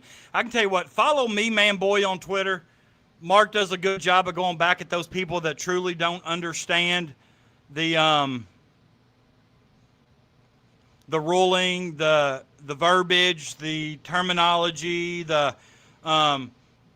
basically people being premature, saying, oh, this means Mark Mitchell this means Mark Mitchell that. Mark does a really good job of going back at them on Twitter and kind of explaining to them where they went wrong or where they've misunderstood. So it's go follow him on Twitter if you have Twitter, at me, Man Boy.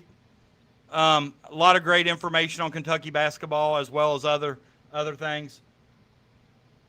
But Deanna, hey, listen, you're going to start coming in here more often. The chat's picked up since you've arrived, and the number of watchers have jumped by at least 10. I don't know how they know you're in here, but I think they're all in a group text message saying, you got to come and look at this Deanna. It's Deanne, not Deanna, Deanne.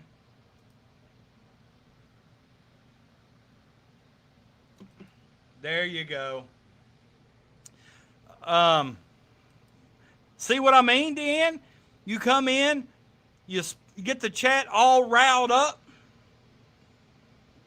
But I was looking to see if anything else has kind of happened on the old Twitterverse. Actually, I don't even have Twitter up.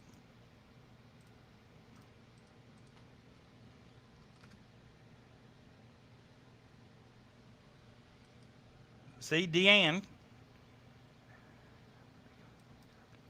Who's giving you something, Holly?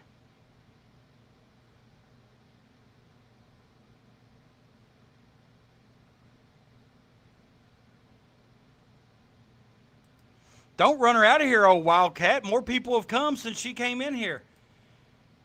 What wouldn't you be comfortable accepting, Holly? I don't like that you're not comfortable accepting something. Compliments?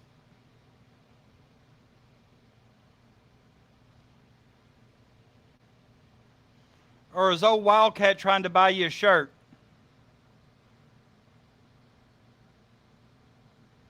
Oh, he's trying to buy you a shirt.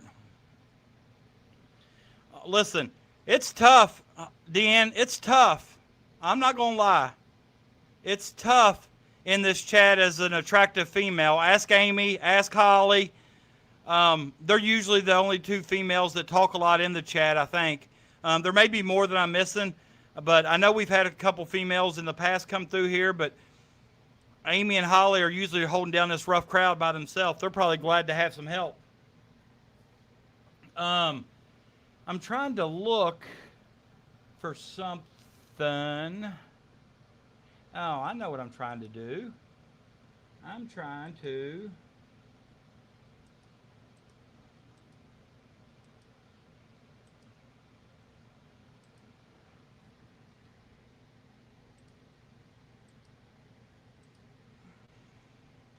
All right.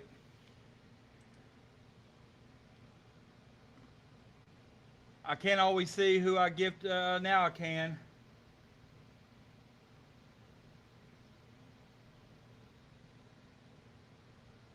Deanne and O Wildcat both received memberships. That means you got to renew it. I mean, my membership's only 99 cents a month. I mean, my goodness.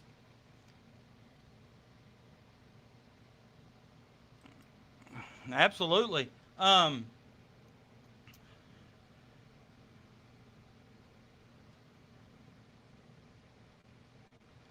Neil,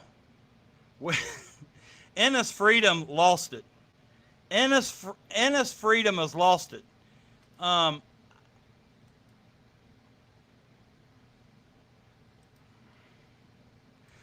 I don't think Lady Wags is in the chat, Deanne. She does subscribe to my channel, and somehow people that never show up are usually the ones that get gifted. One day when we were on Pretty Kooky Jamie James's chat, she put her link up, so I subscribed. She subscribed back, and I don't think she's from Kentucky or cares anything about Kentucky sports, so I probably, you know what I'm saying? Probably just... It's always bothered me when when it gifts memberships, you know, and I know it doesn't know, it just goes through my subscriber list. But yeah, right. And I love when they put people's links down there, so I can, you know, I am able to kind of see what's what. But with that being said,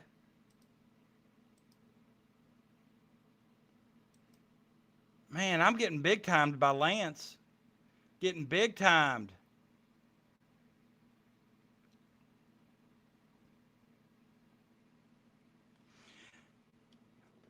After I get off here, Deanne, I'll probably go to Pretty Kooky Jamie James. She's doing another show. She's done like 4 today, and she's learned how to dual stream. So she's doing 2 streams at once. One of them just got like 24-hour music. All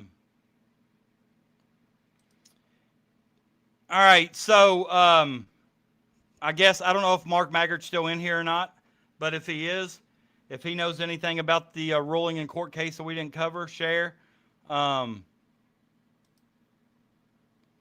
Let's now remember, Sunday will be Hillbilly Crime. I think if you're interested about Kentucky and maybe possibly some corruption, some things that you'd like to answer or ask her once she kind of tells you her story, it's going to be a good show. Hope she brings some of her subscribers over. I don't have 1,000 subscribers yet, so I can't really. If you get once you get to 1,000, you can stream on both people's channels.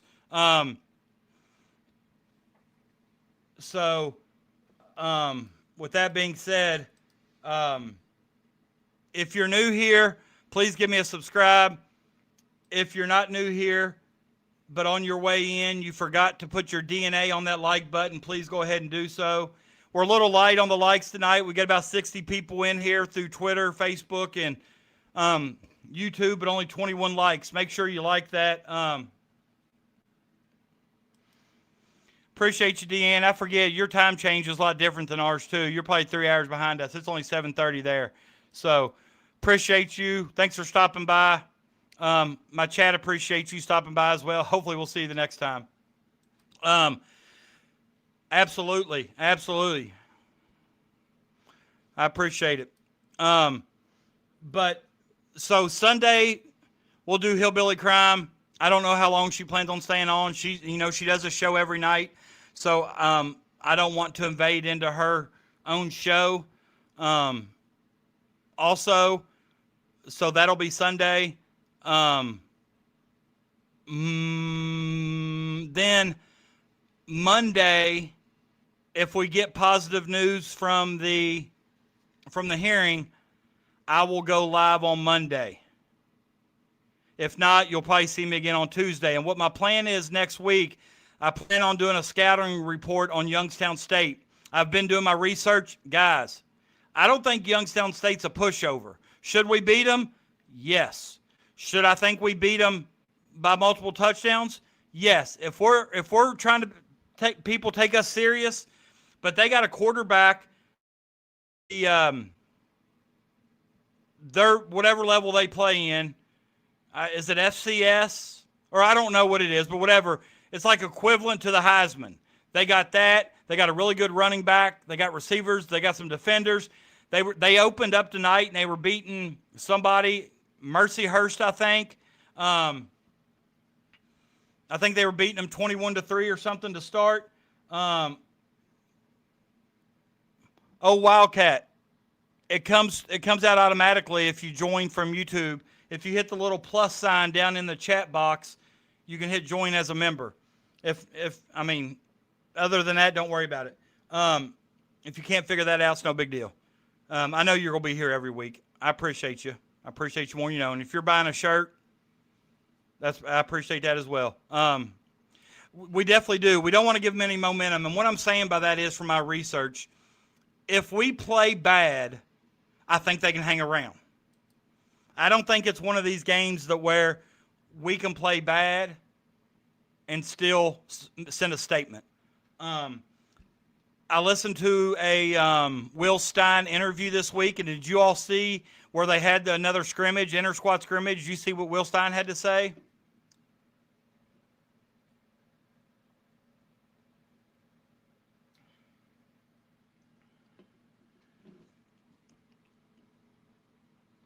I don't know if y'all saw, but Will Stein said the offense turns the ball over too much. They're putting the ball on the ground through fumbles, picks. He's thinking that Kenny Minchey is getting better. Is it Minchey? I think it's Kenny Minchey. He's getting better, but the offense is still putting the ball on the floor and giving it to the other team too much. So I'm thinking that adrenaline. I'm thinking that just flat out the emotion, the Will Stein era starting, first game, home. The fan base is probably as high on Kentucky football right now as it's been since the middle of the Mark Stoops era. And everybody's bought in right now. Everybody's on board. Coach Stein has done everything that he can do to make this team better without ever coaching a game yet. Now, we've got to see that everything he's done, can they execute it on the field? Can they execute on the field? I look for the adrenaline and the emotion to carry Kentucky in week 1. But I'm hoping, but I don't, this is kind of bad. I want them to send a statement just because I want Alabama to look at that offense and think, damn, wow, and say, well, this ain't your mama's Kentucky. But I'll be honest with you, when I was doing a scouting report on Youngstown State, I was pretty impressed on paper. On paper only tells you so much, though. You know what I'm saying? On paper, everybody can look good. But, the only thing that scares me is Kentucky's got a new offense, basically, and a new defense. How are they going to gel? Are they going to know the playbook? Are they going to play well together the first week? I don't think we can turn the ball over 3-4 times and, expect to win, even against Youngstown State. So what I'm thinking is we're going to we're just going to come out hot. We're going to come out hot. We're going to stay hot. I think we have to, okay? I think we have to. So that's my plan. Sunday, Hope you all will tune in for Hillbilly Crime. Hope she brings some of her fan base over too. And hopefully we have a good show on Sunday. I'm really curious. And after our conversation last week about some of the true crime stuff that's going on and some of your all's participation in it, I think we'll have a good show. I think you'll like it, and I think you'll definitely like Elizabeth.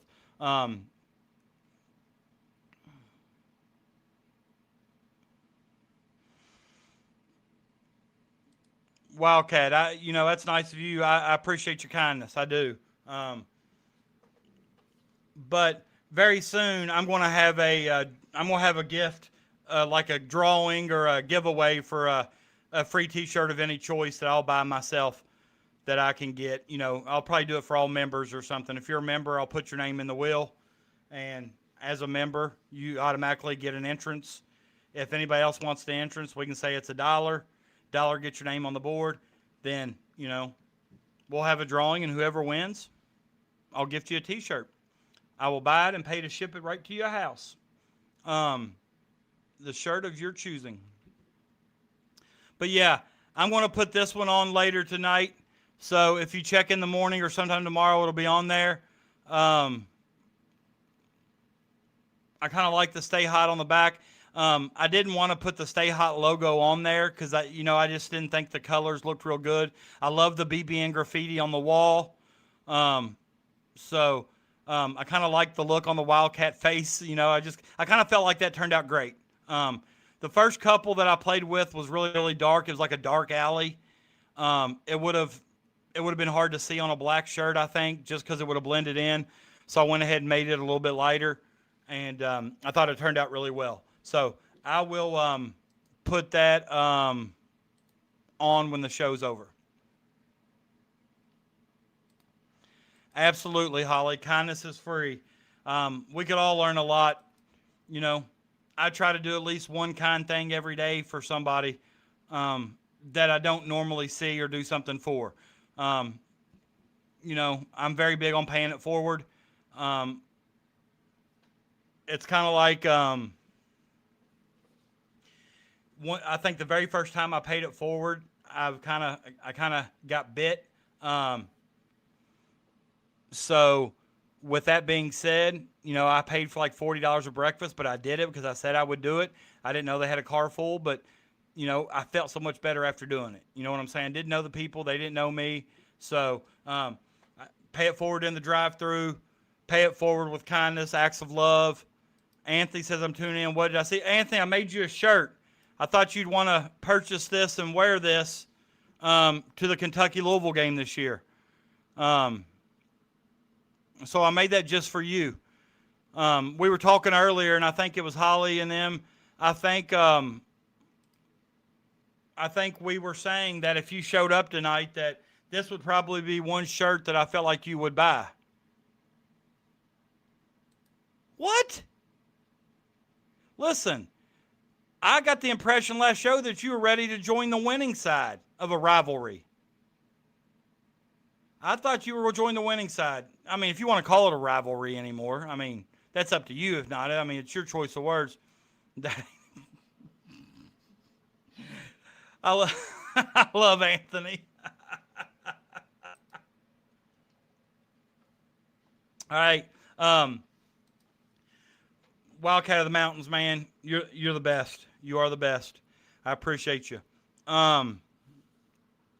Actually, when you do something like this and you put yourself out there, it's tough at times because you see comments from other people. I get ragged on sometimes in group chats and stuff because I always promote the show. And actually, I got threatened to be removed from a group chat because I promoted the last show we had. They said they didn't allow that in their group chat. So I was just promoting the show, nothing else. Wasn't trying to, wasn't promoting my store and ask them to buy anything. I'm just trying to grow the show. I'm trying to get to 1,000 subscribers because it opens up a lot that I can do. I don't get paid any more money with 1,000 subscribers. I'm not getting paid anything from YouTube, if you want to be truthful. Everything I make is through your all super chats, memberships.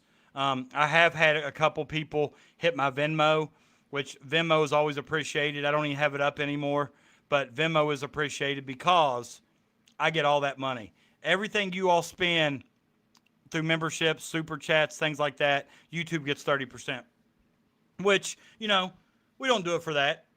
I do it to help pay for Doug's gas.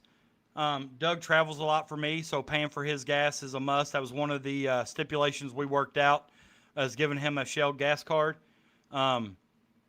So paying for his gas was one thing, and then, people don't realize, like, for example, I'm not going to play the whole thing, but for example. Good evening, Commissioner Sankey, Doug Fahrenheit of the Stay Hot podcast. I believe this is the first time that we've spoken. Doug, my pleasure. I've heard a lot about you recently. If you all knew how long it took me to make that video to where I got both voices, granted, it's not dead on Greg Sankey's voice, and I purposely did that, although it is his picture, but I didn't want his voice to be the same, but I did pick an older aged male, kind of slower talking, monotone, and that's what it came up with. And but it took me days to complete that. That's not easy to do. So I do put a lot of time into this to try to make the show as good as possible for you all, because that's what I want. I want you to laugh some. I want you to be entertained, hoping that some of Doug makes you all laugh or smile a little bit, because, at the end of the day, if we all smile, we all have a good time, then that's what life's about to me. Venmo is the same as PayPal, but my PayPal is my email address. It's a really long email address. I use Venmo and Cash App mainly. Wildcat, it's not real. It's not a payment. If you hit that little $sign down in the corner of your chat and go up and hit membership, then hit join, you can join for 99 cents a month. Then it automatically comes out of the account you have on YouTube. Well, I didn't work on it 48 hours, but I worked on it a few hours each day, because, trying to get it to where, and I'm trying to include some video. I can definitely get video of Doug. I can definitely record videos of two separate people, two separate times. There's a lot of stuff I can do. I'm learning. I'm taking the time. But I want to also have a show that nobody else has. I don't want it to be serious all the time. Now, there's going to be times when Kentucky plays football and basketball and we don't play well. I'm not only going to be hot, I'm going to stay hot and be, I'm going to be serious about it. But also want to have that fun time. Like some of y'all's comments in the chat the other day when Crash kept bringing up Harriet or Harry and Megan or whatever their names are, Harriet or whatever, Harry and Megan. I thought that was funny. We have some good people in chat that are always trying to, crack jokes and stuff, and I like that. I just don't want to take it too seriously, but there's going to be a point in time when the games start and the competition starts, my passion will come out, okay? Listen, Wildcat, if you're going to buy a shirt, just buy a shirt. I get $2 for every shirt. That's more than that. That's more than that membership. Don't worry about it, all right? Don't worry about it. I know you're going to be here every week. You show up every week, loyal and faithful. I don't need your membership at 99 cents a month, because I know you're going to be here. That's fine. I'd like to get enough members at some point in time to do some members only stuff, but I want to make sure there's enough there to do it. But also, so next week, Sunday is Hillbilly Crime. Monday, I will stream if there's a ruling on the Mark Mitchell case. For those of you that are new, I'm tired of talking about Mark Mitchell. I'm tired of talking about the NCAA. I'm tired of talking about the SEC, because in my opinion, something's changing every single day. If I had a stream every single time a new bit of information came out, we could stream 24 straight hours. Which there's one day on a weekend I would like to try to stream 24 hours. How many people could hang in here with me for 24 hours? That'd be tough, but I'd like to do it. It may be something I'll work on.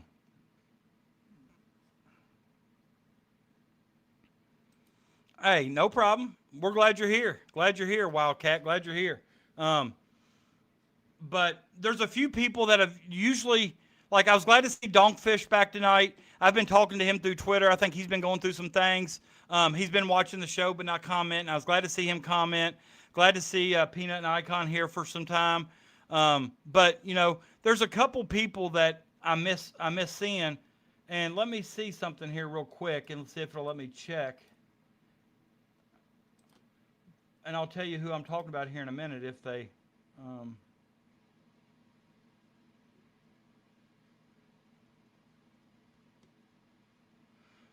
Larry Hazlitt. I miss Larry. Larry's usually here every day. I might have to reach out to him on Facebook. I'm going to have to reach out on Facebook and see if he's okay and everything. He's usually in here commenting. I really like Larry's. But once again, hats off to Paxton. Appreciate his super chat. Same thing, Amy. Appreciate your super chat. Anthony says, I'm starting to lean towards the NCAA doing all this on purpose for the Save College Sports Act. I thought about that too, Anthony. So Congress will get involved. That's exactly what made me start thinking about it. But I don't think Congress is going to get involved now. And what I'm thinking, though, is, Anthony, when this season's over, everybody's going to get this. Everybody's going to get this. So why fight this tooth and nail now? It's just one season. But this is going to affect like Kohler, Trimble, Mitchell. It's going to affect a lot of people. But my thing is, I hope they do it soon.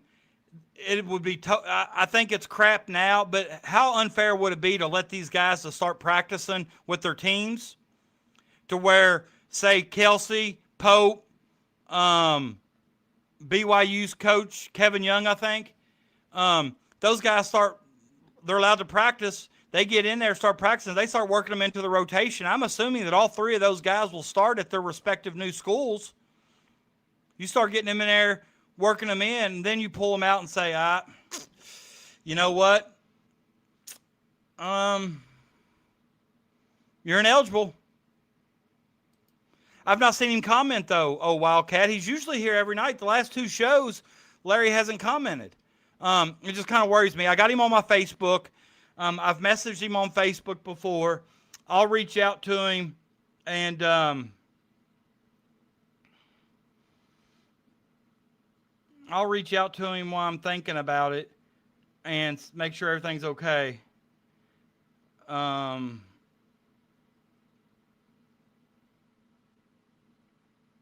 Because I start noticing if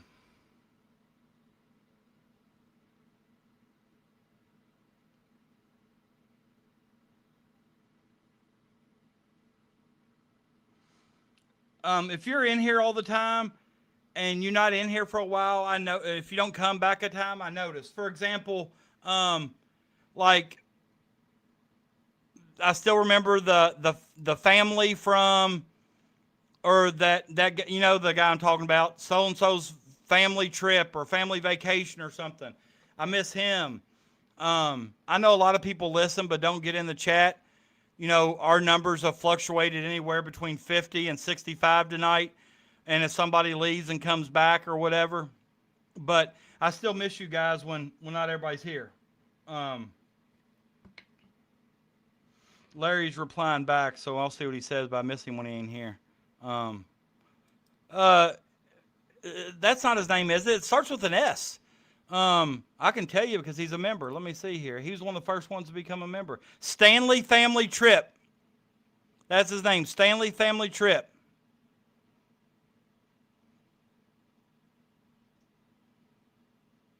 Sam Smith. Haven't seen Sam around in a while. I think he's here maybe last week or something. Yeah. Wow.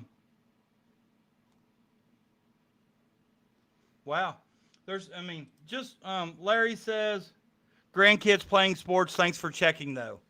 I'm going to tell him, you know, that always comes first.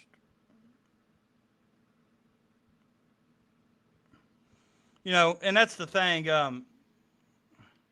Okay, maybe I missed him last show. Okay. All right. They'll probably drag it out till the season over is one of my main concerns. Well, my thing too, Anthony, is at least if they do that, it's fair for everybody. Not fair, but nobody's using them. You know what I'm saying?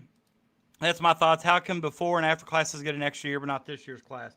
That's exactly my thing. When I found that out in that argument, and I think that's a big argument, but I'm telling you, when the court in Dallas today basically kept the TRO and shot down the NCAA, SEC, and Sankey, that is huge for Louisville on Monday. For the court in Louisville on Monday, that is absolutely huge because the judge is going to say, what have other cases done? And they're going to be able to say,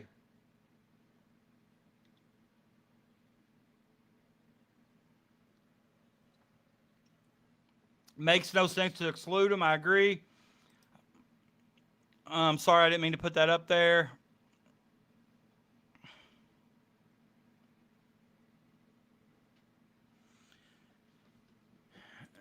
But that's the one thing that, kids, grandkids, always going to come first. Kids, grandkids, always going to come first. No,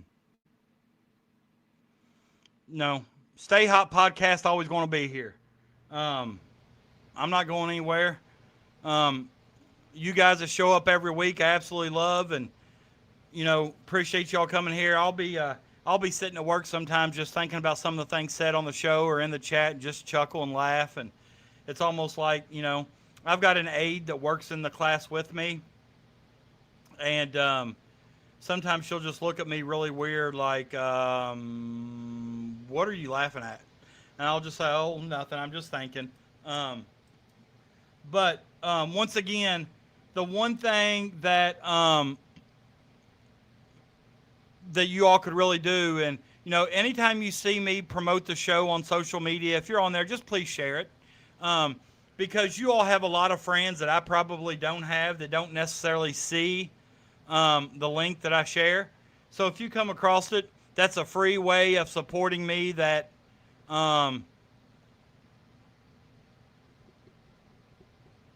that you probably does more for me than you realize. Matt Jones just put something up I want to share.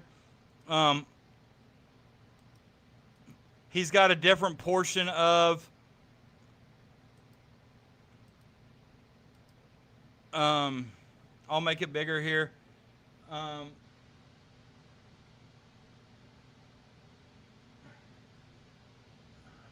Does anybody know the tab that makes your screen bigger? Because I don't see the little magnifying glass up in the here we go. All right, it says this is from the Texas TRO, not the Kentucky one. However, since this is in the same legal group, I assume Mark Mitchell's attorneys will try to get this in Kentucky as well.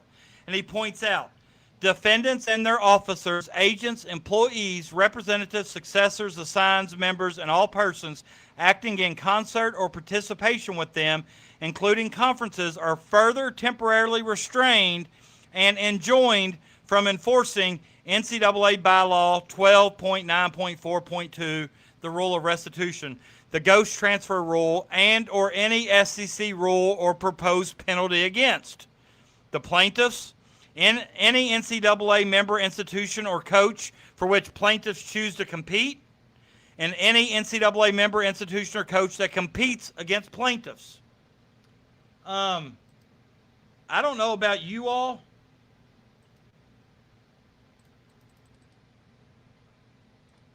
Hold on here. But did you all hear that? That sounds pretty daggone good, I think.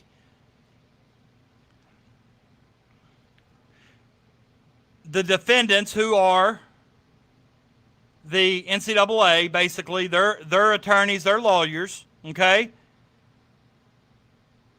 How they are further, and it says conferences too, so entire conferences, SEC, ACC, are further temporarily restrained and enjoined from enforcing NCAA bylaw, which is the rule of restitution, the ghost transfer rule, and / or any SEC rule or proposed penalty against. So they're restrained from proposing penalties against the plaintiffs, who are the players seeking their 5th year of eligibility, any NCAA member, institution, or coach for which the plaintiffs choose to compete.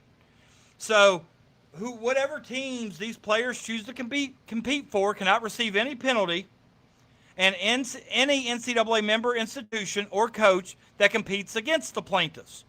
So if you play for or compete against, you can't be held to a penalty due to this rule right here. Number 6 of the Texas TRO. And I think just from that right there, that sounds like good news for all the people in the Louisville hearing. So, Anthony, if you heard that, it's also, if I went too fast, I took it down too quick, didn't give you a chance to read it, go to Matt Jones's Twitter. He tweeted it maybe 6 minutes ago, 10 minutes ago now.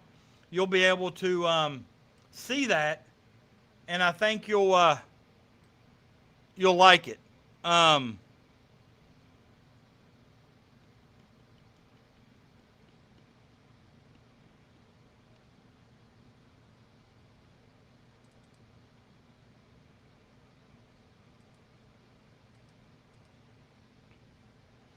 So that may give you all a better understanding than what I could about,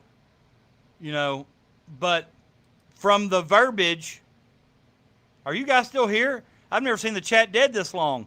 All that stuff just went over my head. All right, Clyde, basically what it said is, let me pull it back up and I'll kind of go slower. That's my fault.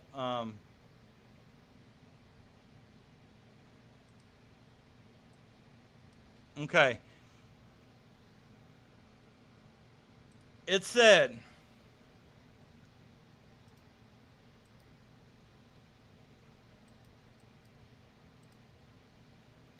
Stinky just got a spanky. That may be a good way to look at it. All right. Pete Thamel. I'm not the biggest Pete Thamel fan, but he does seem to know what's going on. He says, this may help you understand it better. Judge's order prohibits SEC from blocking athletes' return. A TRO amendment request is coming soon in Louisiana eligibility case. The eligibility legal showdown continues. So basically, from the TRO that was issued in Texas tonight, and it's from the same group, that Texas trial group. If you want to follow that hearing on Monday, follow the Texas trial group. That's what it is. I ain't had a drink in a while. Follow the Texas trial group on Twitter or X, and they'll kind of give you updates on the case. They're beginning to like Kentucky fans at the Texas trial group because they've said that their followers jumped up significantly when Mark Mitchell got involved, which you know how BBN is. So that doesn't surprise me at all. Yeah, but basically the order prohibits the SEC from blocking athletes' return. So I don't think they can block the athletes from returning. And the TRO also said that they can't hold a penalty to the defendant or the plaintiffs, meaning the players. They can't penalize the coach, player, or institution to which they choose to compete for or against. So it sounds like to me, based on the judge's TRO, which I've heard, I'm not a legal person, but from what I've heard on Twitter, so take this with a grain of salt because I don't remember who said it and I don't know the validity, but what I've heard on there is that a court's orders kind of trump the NCAA and the SEC. They're kind of over the conferences and the NCAA institution or organization. If they say they can't do it, they can't do it. So right now it seems like they're on our I'm not going to say on our side, but to me, I think they're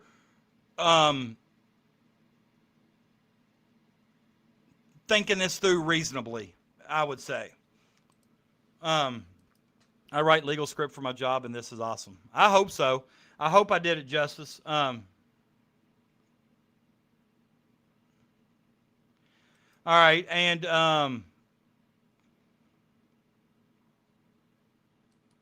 hey, hold on. I got something for that. Hold on. But Mark Maggard just stated in Twitter.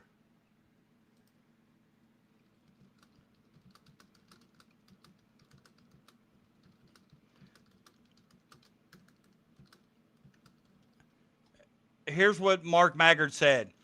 He said, "This was what I was talking about yesterday when I said the Kentucky TRO may already cover the interconference transfer rule, but it will need to be argued, most likely as the rule was enforced before this TRO was issued." So, and he did say that on Twitter yesterday, that more than likely the Kentucky TRO already covers the interconference transfer, but they're going to have to argue it out in court. So everything right now seems to be, to me, that from the language, things that are going on in other TROs, things seem to be going pretty well. I think it'll favor all schools. Listen, if they keep this and the NCAA and SEC fight against it and somehow win, LSU's not going to have a roster. They're going to be having open tryouts in the intramural leagues. I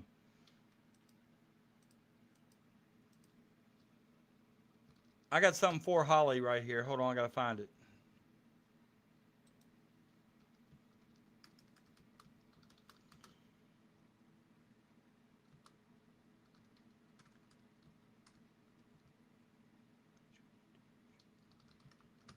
Sorry for the dead air, but I'm going to share my screen and hope I don't get copyrighted. If David was on here, he would absolutely love this.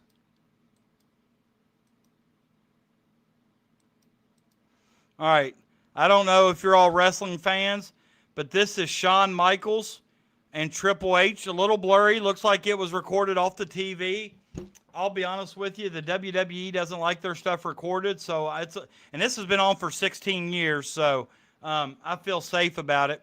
But this is for Holly's comment. Holly, you ready? Holly, do you know who D-Generation X is?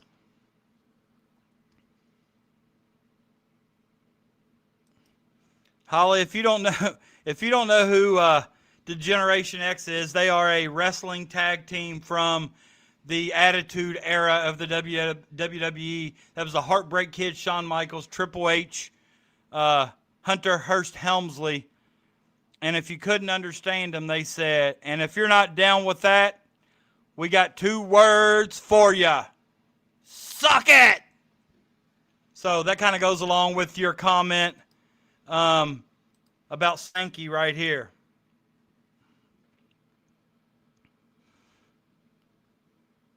Greg Sankey went from being irrelevant to Big Blue Nation to possibly being the most hated man on the planet. That's absolutely hilarious to me, how he wanted to interject himself into this, and he wanted to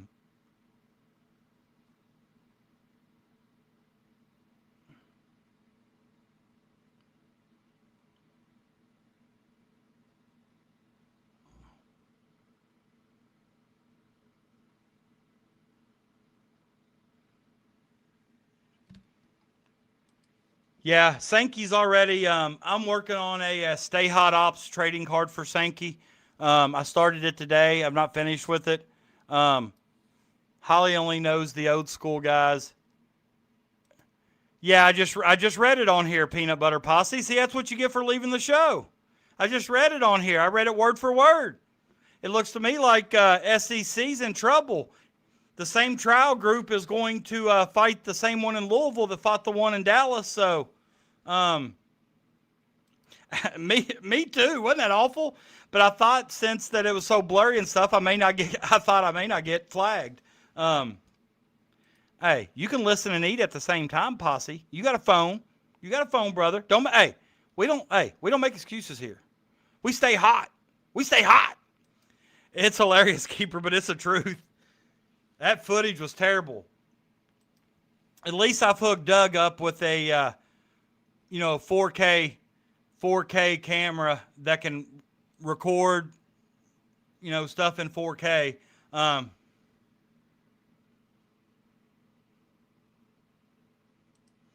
But yeah, peanut butter, that sounds really good for Kentucky and Mark Mitchell, don't you think? The wording of that? Oh, yes, Renee, you are fire. You are. Stay hot, Renee. Stay hot. Renee had her picture taken with the goat. All right, let's see if the chat can guess this. If I say Renee had her picture taken with the NFL GOAT, who would you all guess it was? Put it in the chat. Who did you all guess it was?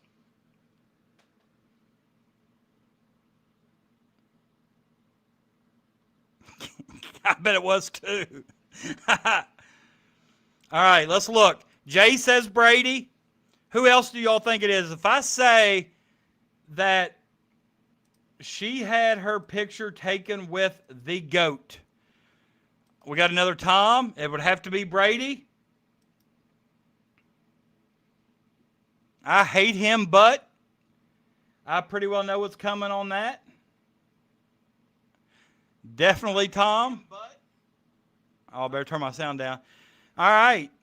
It looks like everybody seems to think Tom Brady is the GOAT. Renee did get her picture taken with the NFL GOAT, Tom Brady. So, I got something. Now, come on. Come on. Clyde, you know better. You know better. Man was drafted in the 7th round, and he's won like 7 Super Bowls or something. I'm not a big Tom Brady fan either because I'm a Bengals fan, but Tom Brady's the GOAT. I'm trying to find the picture on my YouTube because I know you just sent it to me, but trying to find that thing is... All right, where's my notifications? Daggone it, I don't even know how to navigate YouTube. I don't know how, where's the notifications on the web?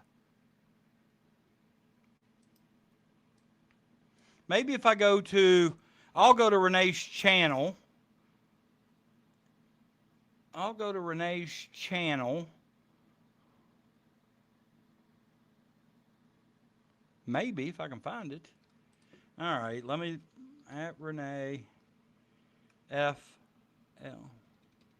Does that mean you're from Florida, Renee? Is that what that FL means? All right, I am a subscriber. All right, so let me go to her channel. Let me go to her community. Guys, I suggest you all subscribe to Renee on YouTube. We're still here. Yes, sir. Hey, we stay hot. Yeah, Jake and Holly are Giants fans. Peyton Manning, I thought some of you might say is the GOAT, but I even think, via Boston to Florida. Okay.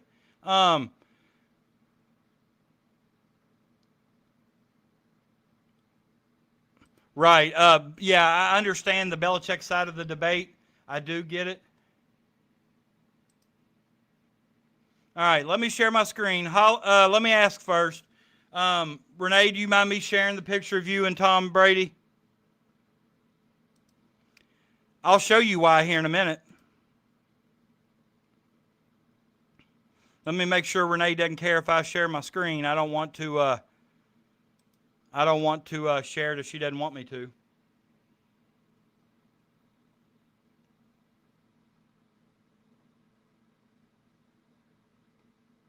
Listen, I think one of the best videos I've ever seen is when Brady was drunk on that boat for that Super Bowl celebration. Man, that was funny.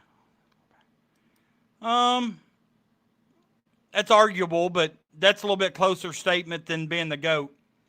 All right, let me share my screen here.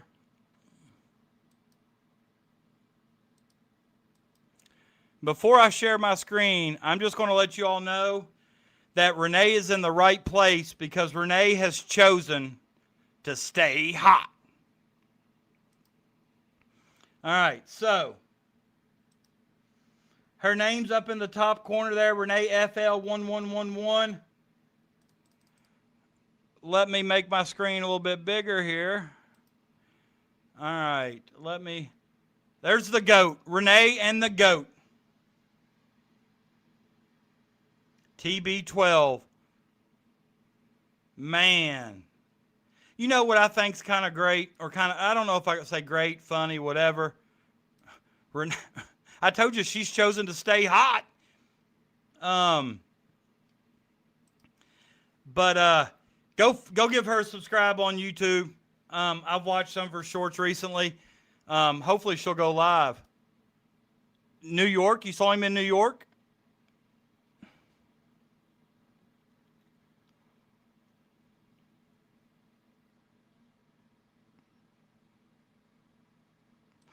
You're thinking of Joe Burrow. Joe Burrow's got a lot to prove. Even when he's been healthy, he's turned the ball over a little bit too much.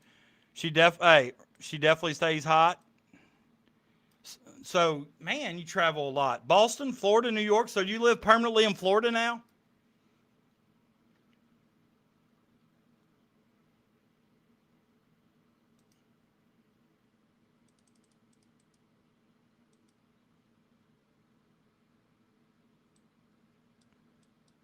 I did not meet Tom Brady once, but I'll tell you I'll show you who I did meet one time.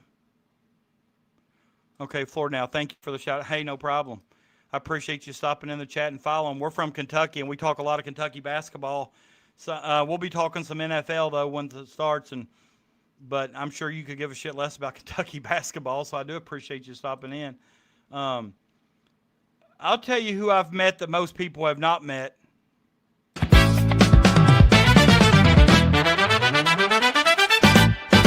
There once was a reporter named Doug Fahrenheit who's been chasing down stories day and night with an afro so mighty and a mustache just right. He grabs his microphone and says, "Stay hot tonight." He covers the courthouse, the weather, the crime, and swears he broke Watergate 3 separate times. The rookies bring smartphones, Doug brings a pen, then tells them how news was real news back then. Hey, what y'all don't realize, and I don't think y'all are aware of this. That's right, the Wildcats, baby. That's right. I thought you said you met Tom Brady many, many nights in your dreams. No, I said I'd met Giselle, who was once married to Tom Brady. They were sweaty dreams too, though. You know. But hey, I'm gonna tell y'all this. Remember this, all right? Tom Brady wears Doug Fahrenheit pajamas to bed. And you can bet on that. Doug Fahrenheit. Tom Brady wears Doug Fahrenheit pajamas to bed.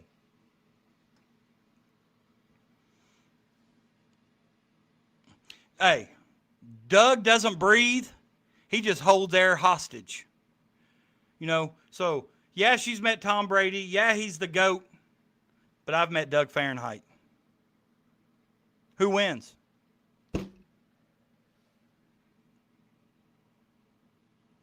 Who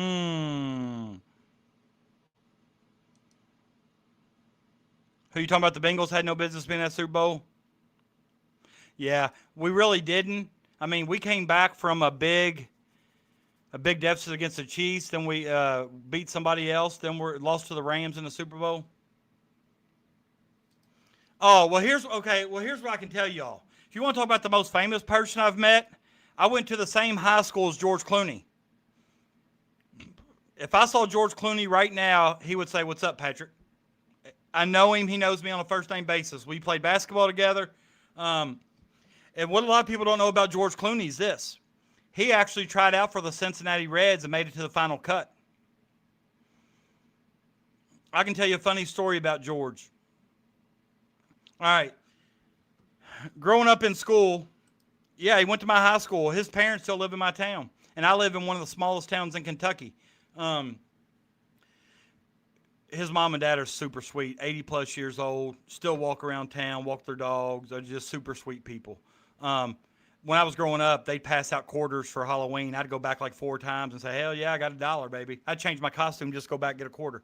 But I don't know how many schools have this all around. I'm sure many do, but we called it Career Day, where we would invite alumni back from our school to come and host different sessions and talk about specific jobs. For example, I agree with that. He wasn't a good Batman. I agree. A lot of his movies I love. A lot of stuff he's produced is good, but his Batman was terrible. He did play in Brother Where Art, though. I actually directed it as well. It was a good movie. However, with this Career Day, what it is you invite people back that were alumni. For example, if you got somebody that graduated from your school that was a doctor, you would put them in a room, and everybody who wanted to maybe be a doctor or pursue a medical field, they would go listen there. Then we would have different professions, teachers, plumbers, military, in separate rooms. You go wherever you want. Well, the main speaker, obviously, that day was George Clooney. He wasn't as big as he is now, but he'd already been in he was Oh Brother Where Art, that was out. What was that movie that was that kind of love story where it's like, you've got Mel? Maybe with Meg, was he in a love story with Meg Ryan? Maybe, I don't know. He was in The Facts of Life. Very good. A lot of people don't know that. But great soundtrack, right? Renee says he looks a lot like me, doesn't he, Renee? Don't me and George resemble each other? Because we're twins. Oh, you got Mel is the name. Okay. Renee, do I look like George? So we had all these different professions in these different rooms. And he was kind of in the band building, which was kind of like our auditorium. It was big. It wasn't set up like an auditorium, but it's big, fit a lot of chairs. And I went to a school that had less than 400 kids, kindergarten through 12. So that's how small our school is. Kindergarten through 12 was in one building, okay? So what they did was they did kindergarten, elementary, or actually it was just a high school that did the career fair. They had something else for the younger kids. So 7 through 12 basically did the career fair. And we were in there, and George was talking to us. Everybody from our town knew who he was.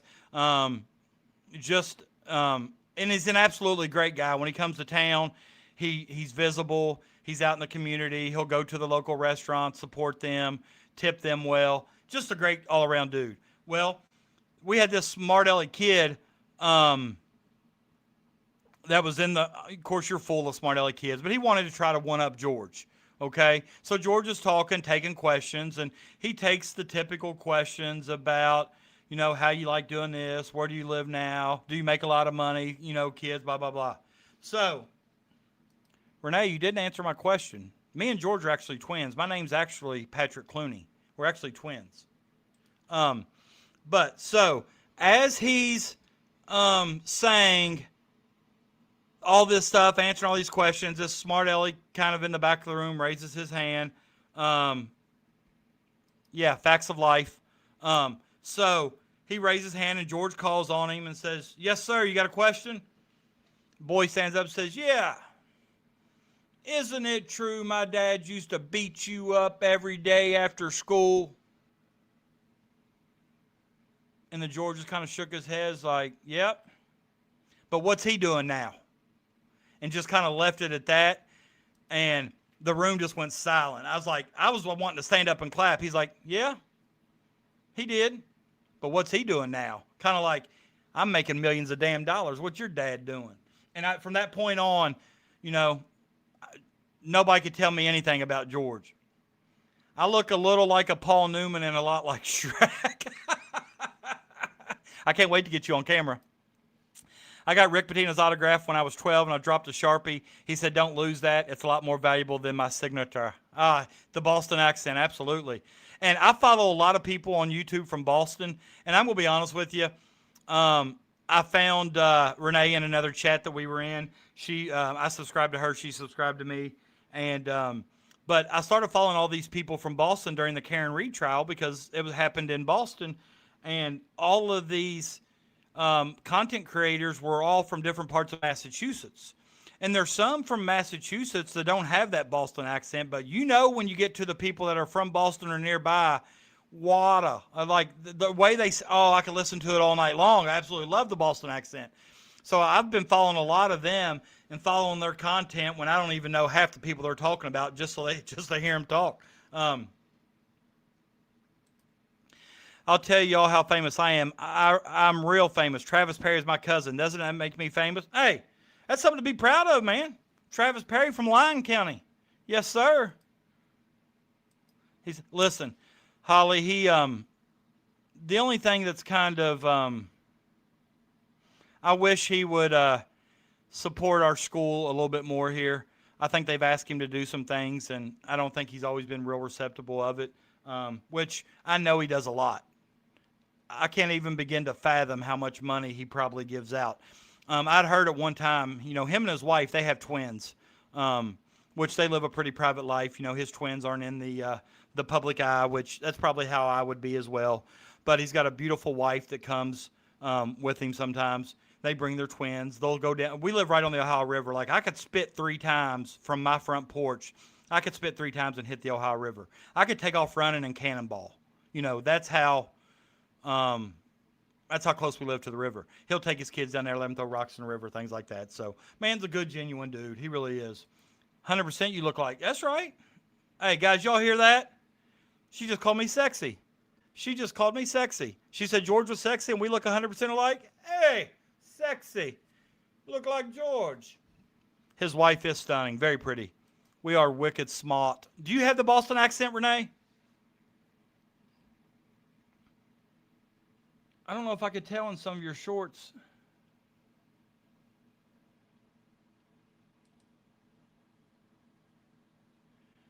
But do you have that? Do you have that accent too? I met Cal the week before he took the Arkansas job. Hey, look, I used to go to the. I could show you pictures. I used to go to the Big Blue Tent camp out. Of course, I've met all those guys from the 2015. I think 14 was the year I started going. No, 13, because I saw when Stone Cold Willow about broke Nerlens Noel's leg, and on the blue court, Nerlens dunking on him. And next year he's supposed to play James Young. Well, they put a stop to that. Renee was from Boston, moved to Florida, but the picture with Tom Brady's in New York. Was he real receptive to you, Clyde? Like,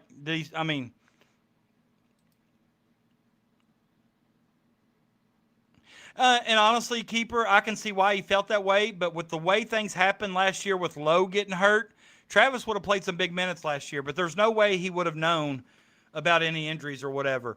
He had a real good year at Ole Miss. I look for him to have a better year at Dayton. I hope he kills it at Dayton. Isn't George a billionaire? It's just that he sold his tequila. He used to, we got a local pub in town that would sell his tequila, and then he sold it. I don't know if they still sell it down there or not. I don't go much. I don't drink alcohol, so I don't go to the pub a lot unless I'm eating or meeting friends down there.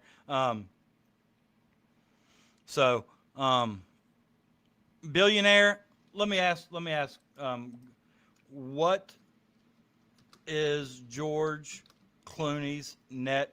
I typed in what is George CL in the first thing. What is George Clooney's net worth?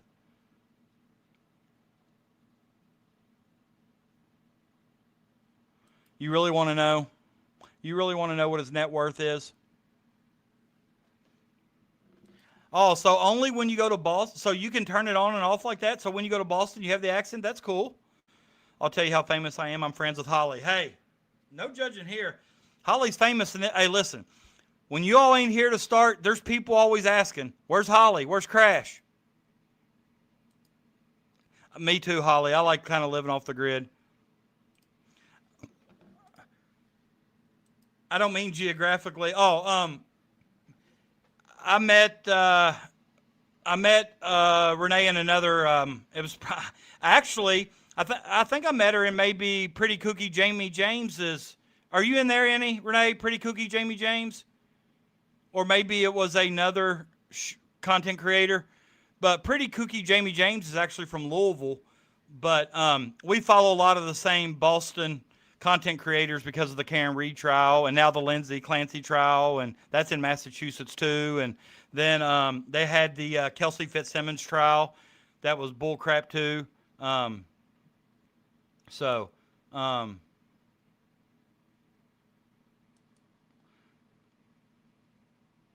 He was super cool, not snobby. I'm super snobby and not cool. I was an adult when I saw Cal and didn't care for him, so I never said anything. But I thought what you said up here, now, you may disagree, but I think this is really cool. Cal, probably multi-millionaire, obviously, buying Christmas decorations at the Family Dollar.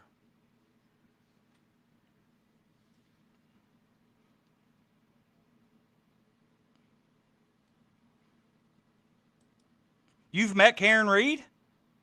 That's awesome. We both have Crohn's disease. Okay. I knew Karen did. All right. So you've got something to... Hey, Scott, make sure you watch from the beginning. Doug Fahrenheit interviewed Greg Sankey tonight. Or actually did it earlier, and I just put it on tonight.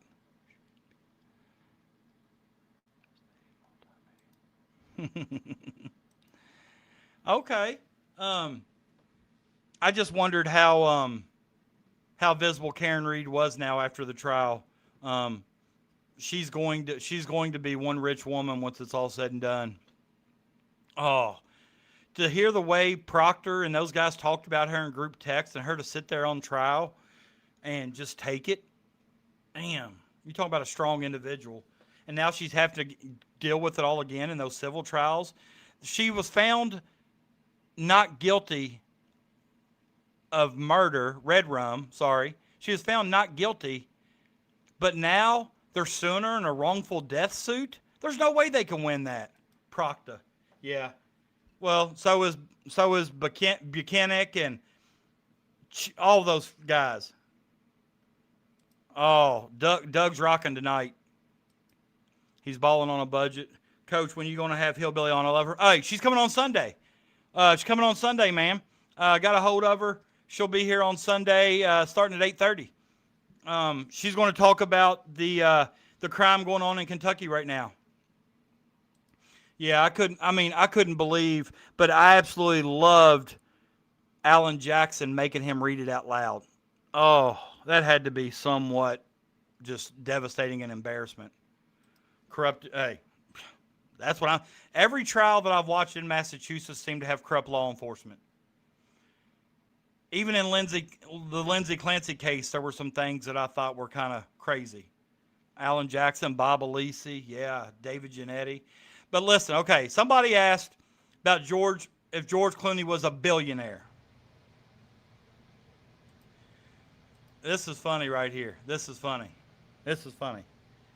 Hope they all, hey, go over there in the chat and tell them all to come over here, Crash. Saw Gerald Fitch buying blunts at Speedway on Richmond Road back when he was playing.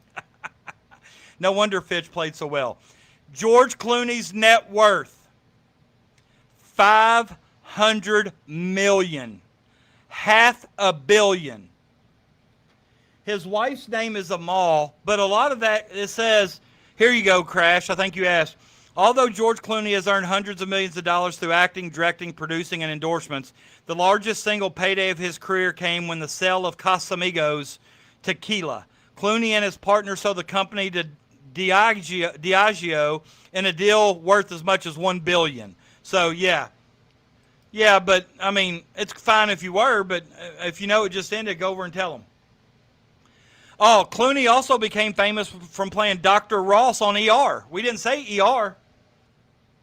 Yeah, you kind of resemble Amal Clooney, Renee. I can be George, you can be Amal.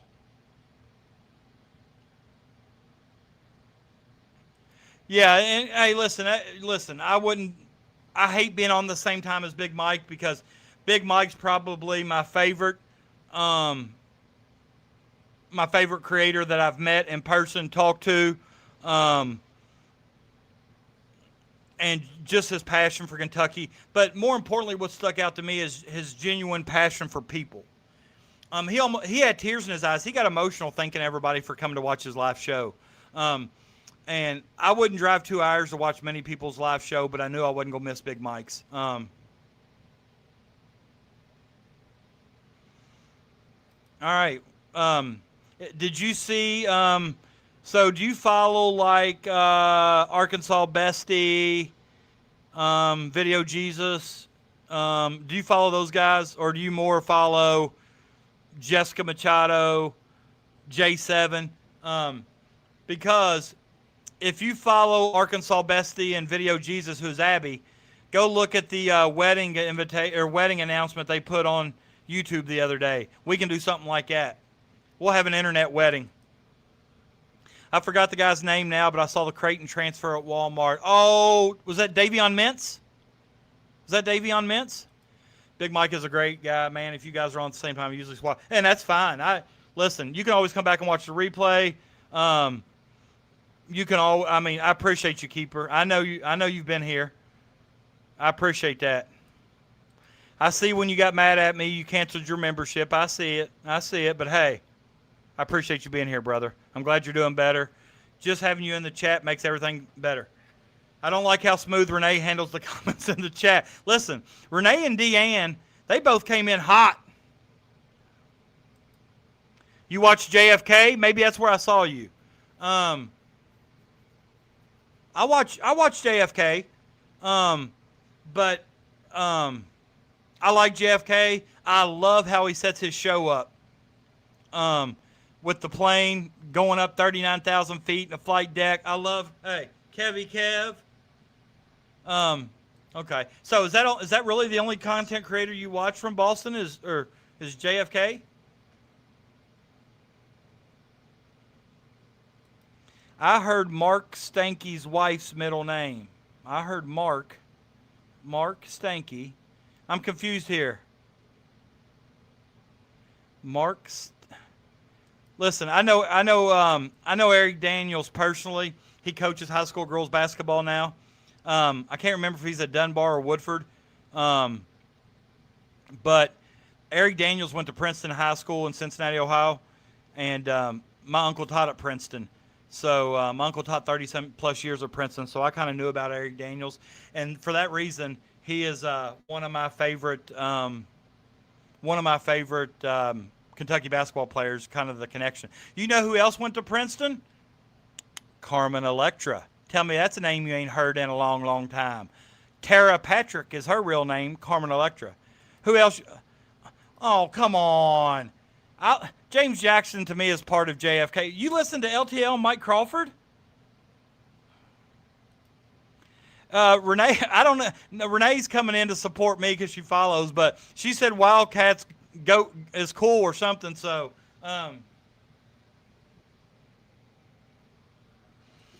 I like James Jackson. I kind of feel bad for him. I kind of feel like JFK kind of threw him under the bus not too long ago. Yeah, we made her. She's an honorary Kentucky member. Yeah, I know, Mike. I know, but you watch them? You watch Mike? You watch Young Jerks? I hear he's getting in trouble. Uh-oh. Keeper, you the man. You the man. Hold on right here. That's not true.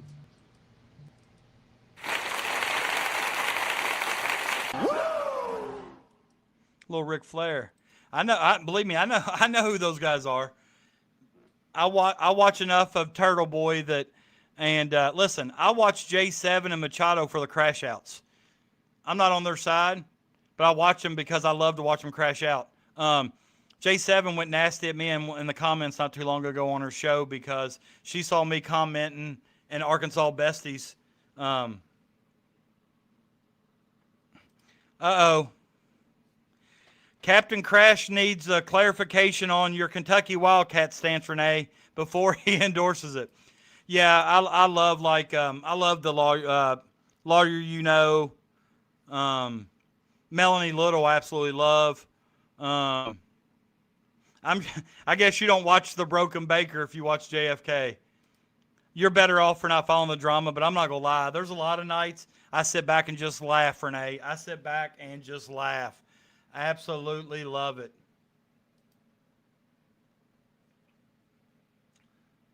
I'm down to half a drink. Listen, I was watching Melanie today for the closing arguments of Lindsay Clancy. At one time today, she had 27,000 people watching live. Can you imagine what her YouTube check is?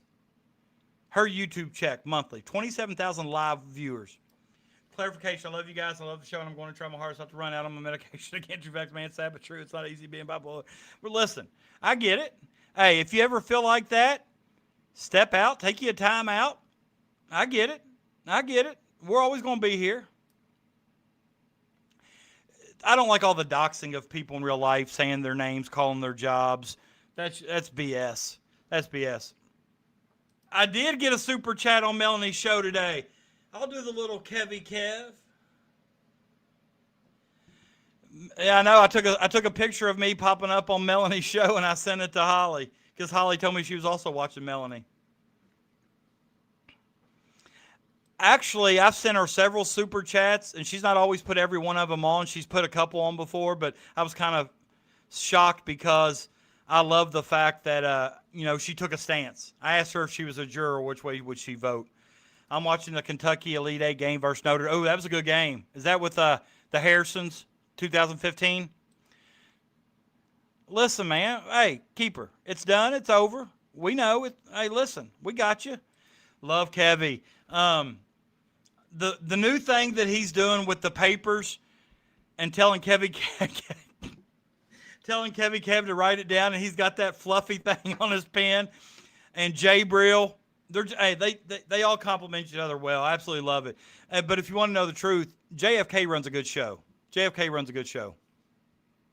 I like watching him, but sometimes these guys come on real late, man. I'm a school teacher. I got to get up early. Let me get the papers. Get the paper, sir? Need a docket number, sir? Oh, I crack up. I remember one time sitting there laying in my bed watching, just laughing until I almost pissed my pants. And Kev's like the yes man. Yes, sir. But I'm hoping, I liked everybody a lot better when I got along, when everybody was unified on the free can read movement and everybody was getting along. It was just so much better content, all for one. But listen, we're not talking about that, keeper. We're not talking about that. This is the only one I've had tonight. But as far as today goes, you don't want to know. I overslept this morning, but since you're asking,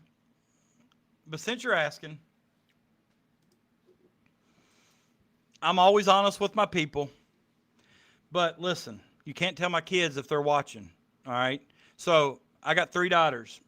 Hopefully they're all in bed. Actually, my middle daughter, who just graduated high school, she is at Paris Island right now. Her boyfriend graduates as a Marine tomorrow, so Semper Fi, proud of him. That's tough. He's been gone 6 weeks, and she went down with his family, and they're actually on Paris Island. They had family day tonight, or family day today, where they got to hang out with him a little bit. She sent me a picture. He looks so healthy, good, smiling, happy, and tomorrow they get to watch him graduate. So, proud of him, and I'm proud of her. She's been real faithful to him, and I absolutely love it. I love that she's there. My youngest daughter better be in bed. She's got school tomorrow. It's 11:30. My oldest daughter is about to graduate from Morehead State with an engineering degree. So hopefully she's in bed or studying. They don't hear this. But when I was at school today, I'm going to whisper so hopefully nobody can hear me. When I was at school today, I got a late start because I overslept, so I was dead tired. I drank me a 44-ounce Pepsi on my way to work, and I had 3 20-ounce bottles while I was at work. Hey, I'm also diabetic. All right, but don't tell nobody. Renee, thanks for joining us. Thanks for coming in. Welcome anytime. Please come back. Peace, love, and happiness. Appreciate you being here. A blind man walks past the fish market. Lives with. Oh, that made me laugh. Coffee is my thing. I drink about 2 pots a day. Wow, I can't drink coffee. Holly, I know. But Holly, please don't tell nobody. Please don't tell nobody. Hey, hold up. Did Renee tell us her stance on the Wildcats?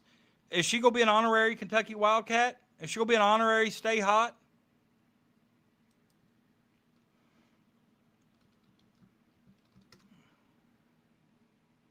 We're going to have a soda intervention. All right. What if the next show I drink a Gatorade? Well, I know, but Jake, listen. I drank a 44-ounce cup. I stopped at the gas station to get gas. Um, I drank a 44-ouncer. You know, one of those big cups. I drank it in the 35-minute ride to get there. I get to school. I do my early morning duty. I got bus duty. I get my kids in there. I take them to breakfast. By the time I get back from breakfast, I've already drank all the pop. I keep a 6-pack of the bottles in my refrigerator at school. I drank 3 of them today. We need an intervention. She did duck the smoke. She did duck the smoke. We'll get her the next time. Crash, why are you ambivalent? Why are you having ambivalent feelings? Because she came in and picked up right away, kind of like Deanne did. My favorite is Coca-Cola. I like Coke too. But listen, and I'll be honest with you. Oh, nicotine, yuck, peanut. Ugh. Blech. But listen, no joke. When I was younger, my mom would make me what she called coffee, okay, in a little coffee glass. But it would be a little bit of coffee, the rest milk, and about half a cup of sugar. So when I drank what I thought was coffee, it was warm and sweet, and it went down smooth. So if I'm getting coffee now, I'm holding up the line at the gas station because I'm pouring in a gallon of creamer plus a half a cup, 3/4 cup sugar. And now you want to know why I got the beatus. But I am on the shot. I don't eat near as much, but you know, I was supposed to take the shot Sunday and I was out and I called in a refill and I haven't picked it up yet. So it's my fault, but that's okay. I'll get it tomorrow and have it for this Sunday. But I've dropped about 50 pounds. I started at 270. I'm down to about 239. So about 48 pounds or so, 41 pounds. So, which is good. But, you know, I've tried to do a little bit more exercise, but I'll be honest with you, I haven't done any as of late. My ball season's getting to start, and I get a lot of time in there of walking and different things. They use the weight room, and I need to start doing more stuff while they're in the weight room because my assistant coach, he's very good with the weights and teaching the weights, and I need to probably just follow his lead, but I haven't done it yet. I have a funny diabetes story I'm going to add to the list of things to talk about. Absolutely. Hey, listen, we'll call your show the Hodgepodge. You can talk about whatever it is you want. I'm going to give you the floor, and I'm just going to sit back. Coach, if I remember correctly, during one of the podcasts, I may have misunderstood, but I heard you said you've had it. Yeah, strange situation. Back last October, I didn't show up for work. And my brother, who lives right down the street from me, the school, the principal of my school knows my brother. They're both principals, but at 2 different schools, so they know each other. He called my brother and said, Patrick didn't show up for work today. Is everything all right? They tried to call me, of course, no answer, no answer. So they called my brother. He comes to check on me. He walks in my room, and I'm in bed. And he says, hey, are you all right? And he's kind of, you all right? So I kind of popped up. I'm like, yeah, why? What's up? He's like, well, work called and said you didn't show up. I was like, oh, okay. So he leaves right away. And, you know, I'm hoping this isn't too much information. But, you know, when you have a stroke or seizure or whatever, your body goes completely limp and you lose all control. So that had happened in my sleep. And I woke up, you know, with a mess on me in my bed, same thing, blah, blah, blah. You know, I don't want to get too into that. But I ended up driving to school.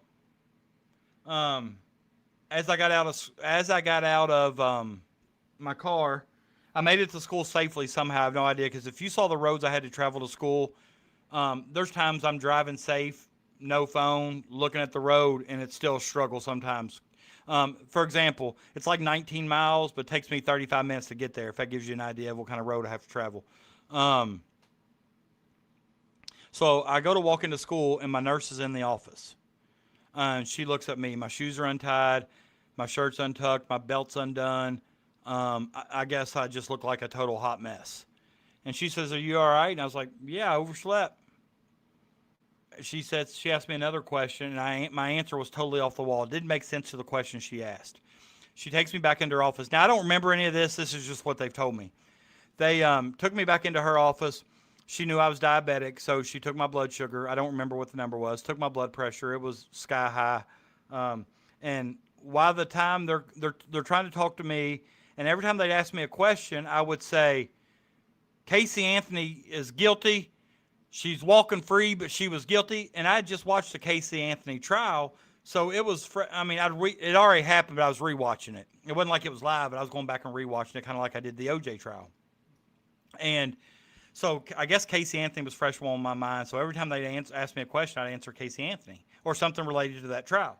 So they called the ambulance, and while they were waiting for the ambulance there to get there, they called my brother and said, we're taking him, blah, blah, blah. Well, when they take me to the emergency room, they try to ask me a bunch of questions. I don't remember the questions or what I answered. My sister came in. I accused my sister of being a thief, stealing money out of my wallet. I got very angry. My ex-wife came to see, because we do have kids together. We bond, we co-parent very well. We still talk, kind of like best friends. We work together for the best of our kids. And so she came, and I called her the wrong name. I called her like Brenda or something, or Bonnie or something. I called her a name that I don't even know anybody of. So the doctor's comes in, and he's looking at me, and he keeps putting ice cubes in my mouth. And I remember the ice cubes in my mouth, but after they would put the ice cube in my mouth, it would just fall out my right side. And I found out later what they were trying to do is to see if, because I had no strength. I had no strength on the whole right side of my body. So they were trying to determine stroke or seizure. I remember the doctor telling me that I could have had a stroke, but they may not be able to pick it up on the test because you got like a certain amount of window after it happens for you to be able to pick it up. And so they admit me. Crash, this was just last October, months ago. Almost a year and a couple months. I couldn't drive for 90 days, had to rely on people to get me back and forth to work. My brother-in-law, my uncle, my ex-wife took me back to work, or took me to and from work several days. Not only did they have to take me to work 40 minutes away, they also had to pick me up. I had to walk with a cane. I still got my cane around here somewhere. Oh, it's over there. Had to walk with a cane because I had no feeling at all on my right side. But come to find out, they did an MRI, which the MRI was going to kind of pick up my brain activity. They did EEGs, EKGs. I had to wear one of those hats. They wanted me to wear one for 48 hours to pick up the activity, see if there's any patterns. And what they come to find out was I had some kind of abnormalities that were on the left side of my brain, and the left side of my brain was controlling the right side. So, I had abnormalities over here, but it was affecting the whole right side of my body. And they kept me for 4 days, and basically I think insurance basically said they could only keep me for 4 days. And I, met with a neurologist, met with a cardiologist, met with everybody they had. And I'll be honest with you, the only thing I really remember, and I haven't really had any complications since. I told you all, I do have a foggy memory. If you hear me, like right now, if you see me like lose a train of thought, or you see me go silent for a minute, it's because I forgot what I was going to say. My memory's I used to have a really good memory. Now I can tell that, it's kind of a brain fog type thing sometimes. But the only thing, the doctor kept asking me over and over, and they did those tests all the time. I had to do speech tests. I couldn't read. I didn't know for 24 to 48 hours, I couldn't read letters, numbers. They were giving me pictures. I had to try to explain what was going on in the pictures. I couldn't read words. I mean, it was just a miserable feeling. And I remember the night before this happened. So, they determined that whatever it was that happened, it happened in my sleep, which obviously, because I didn't wake up for work. So with that being said, let's see, I forgot what I was going to say.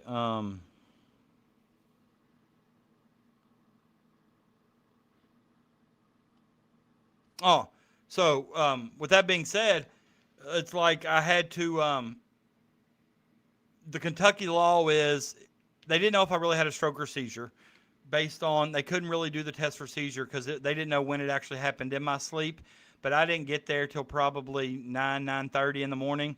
They didn't really know when it happened, so they didn't feel like they needed to do the test because it may not show up, but yet I still may have had one. But I couldn't drive for 90 days. That was an absolute madhouse. Trying to go to basketball practice, and I had to sit down. I had to use a cane. They told me I couldn't coach a whole lot, so I really didn't do anything. I've got 3 assistants that I trust wholeheartedly. They ran practice.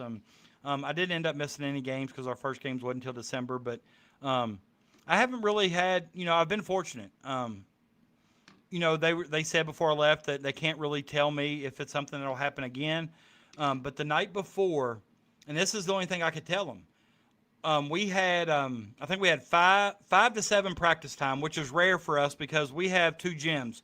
We have a main gym, which is where we play our games, and then adjacent to the main gym, we have what we call an auxiliary gym. And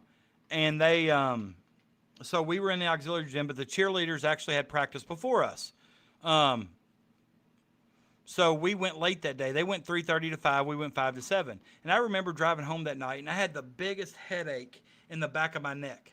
Like from the base of my neck all the way down through my shoulders. It was just stiff pain. And I remember that I had a hard time keeping my head up. So when I was driving home, I was kind of holding my head up or kind of like this, kind of, trying to hold my head up because it felt heavy. And that's all I could really tell the doctor. I had a headache, and I do get migraines sometimes, but my migraines are usually here. So they put me on a pretty strong medication that's supposed to help prevent those headaches, and I've only had 1 or 2 since. So I'm very fortunate. I'm very blessed. Great family and support system, and and something like this is good for me to occupy my time, to meet people, to do. You know what I'm saying? Like I know you all in the chat. I probably know you all better than I know my neighbors. Which I'm okay with that. I'd like to know the people in real life, but that's why I said I would love, for us to have a meet and greet somewhere in Lexington or somewhere close enough that the majority, I don't know where all of you all live, but somewhere majority close enough that, Lexington's an hour and 10 minutes for me, but I would absolutely drive there. Richmond's about an hour and 15, but I would absolutely drive there. Anywhere in northern Kentucky is probably closest, but I would drive to Ashland. I would drive anywhere I had to that we could all join up, meet, greet, eat. Y'all could drink, have fun. I'll drink my Pepsis. To be honest with you, peanut butter, I felt like all they did was test. I slept with so many things attached to me that you don't sleep. I'm on a pretty strong dose of losartan. I don't have lisinopril. When I first started out and found out I was diabetic, they gave me lisinopril, but it gave me a dry cough. Like I woke up every morning and it sounded like I had a smoker's cough, and I've never smoked anything a day in my life, drink or smoke or anything. So, but it gave you like this, like you always had to clear your throat, and it was just. So I got that changed, but she told me that was possibly one of the side effects that could happen. So it wasn't like I was going into it knowing that, the dry cough would happen, because I knew it was a possibility. Some people said they had it, some people didn't. Well, I was one of the lucky ones that did. But coming up, I'm getting ready to get busy. I know in September we got a golf scramble for our basketball team, so we've been collecting sponsors for that. We've been trying to get whole sponsors, trying to get teams, and basketball's starting to pick up. So hopefully I'll be busy, and hopefully I can maintain a good diet. Pepsi, Pepsi's going to I heard somebody say something about Pepsi in the chat. I probably can't cut it out, but I definitely have to reduce. I can't remember a time that I've drank 3 20-ounce Pepsis in a day, along with a 44-ounce and then one at night. This 16-ounce or whatever this is. That definitely can't happen.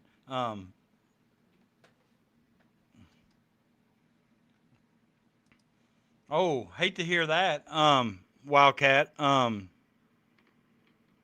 hopefully that's taken care of him better. Yeah, give us the prognosis on that.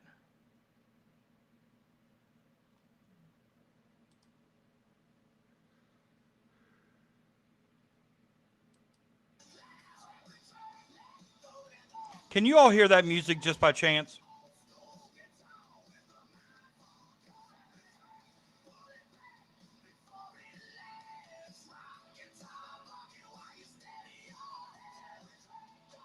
Just curious if y'all can hear that on my other okay, barely. All right, I was just wondering how that worked because I always try to mute that monitor. But I was looking at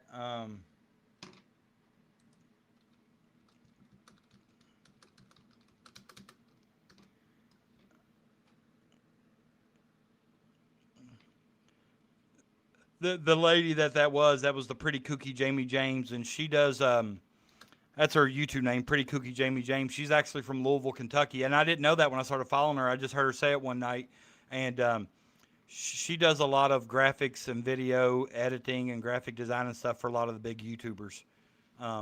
So, with that being said, she's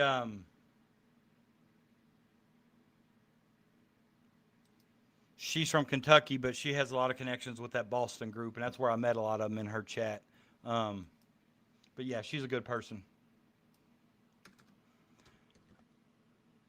But if you like video and graphic design or anything like that, she does tutorials pretty much nightly, but they don't start till like 11:30, so I don't get to watch a lot of them.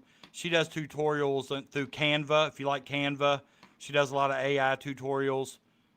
She's the one that taught me kind of how to put, for example, she's the one that taught me how to put motion.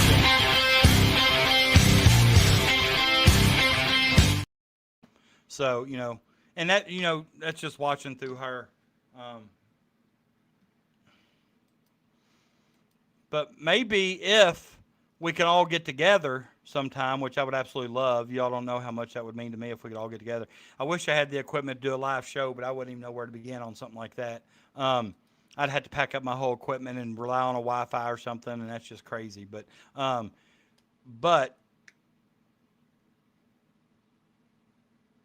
hold on. What was I just looking at? Oh, but if we could all get together, maybe we could celebrate with... Oh, a little bit of the bubbly. I love Chris Jericho. He's so funny. A little bit of the bubbly. All right, been clean for 2 years. Still have CAT scans with contrast. Thanks for asking. Bless you. Absolutely. Hey, you got a family here. Then had double knee replacement. Well, hell, you ought to be good to go then. Let's get a basketball team together. I'm still disappointed that more stuff wasn't said about this media basketball. I know for a fact I would have cooked them. I know for a fact I would have cooked them.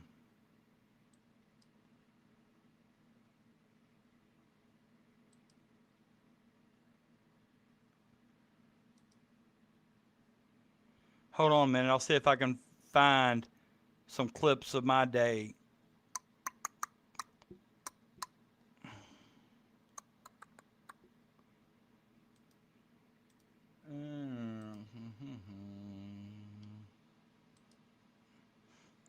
Barrett's esophagus. I've heard of that.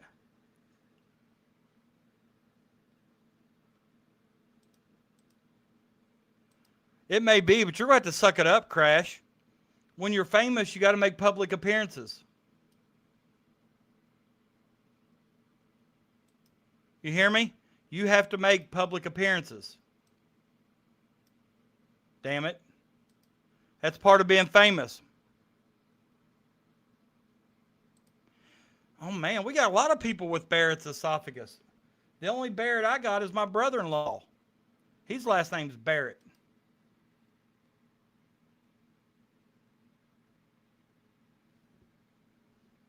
Wow. Pretty Kooky Jamie James just gave me a shout out in the chat. God love her. Late Night with Van Style still going live. Van's doing the Lord's work. Look at my girl, Pretty Kooky Jamie James. Yeah. That's my girl right there. doing the Lord's work over there tutoring. I mean, how many tutoring sessions have you had today, Jamie?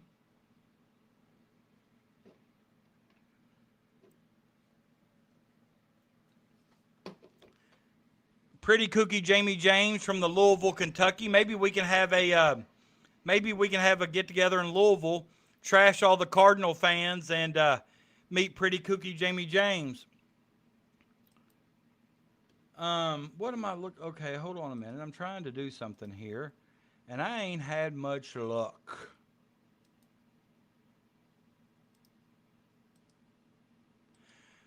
Yeah, tell him, Wildcat. Tell him. I'm sick of his nonsense. Always trying to be evasive. Always trying to avoid the stay hot heaters, or whatever we're called. Always trying to evade.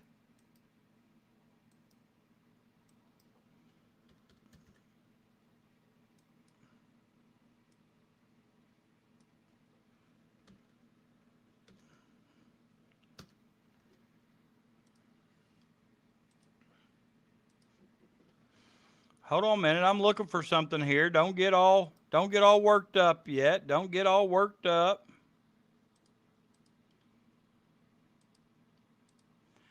Don't get all worked up.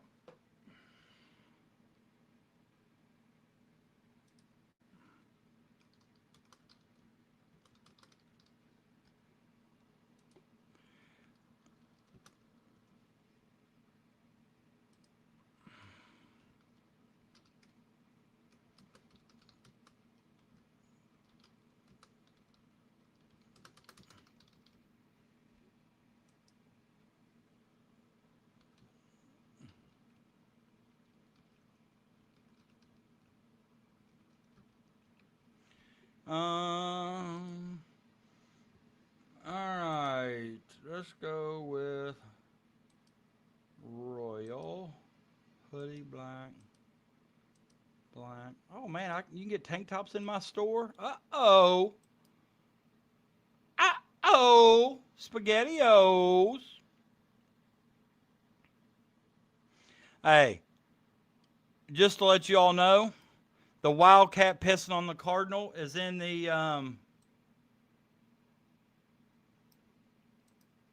I think it's in hold on a minute. Oh no. Okay. Not yet. Why not? What? Oh yeah. Listen. The Wildcat urinating on the Cardinal is now in the Stay Hot store. The link is in the chat. No, that's I read that from a Missouri reporter. Now, what I read was the guy was that it's happened more than once, but he did use the word allegedly. So, and it wasn't like a student. It wasn't like it was some guy.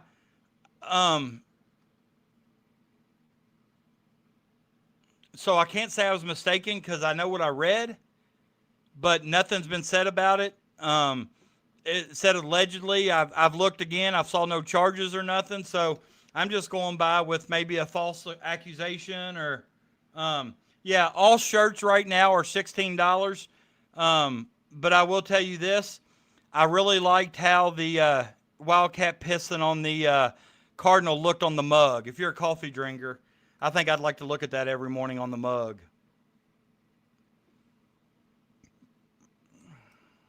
I'm a prick to my friends in real life. For example, my cardiologist friend who I asked how many people he's accidentally killed. That don't mean you're a prick. I mean it, but that's fine. If you don't want to join us in a meet and greet, fine. But I would like to have one at some point in time. I just got to get together and maybe do my best at organizing something to where we can but first of all we would have to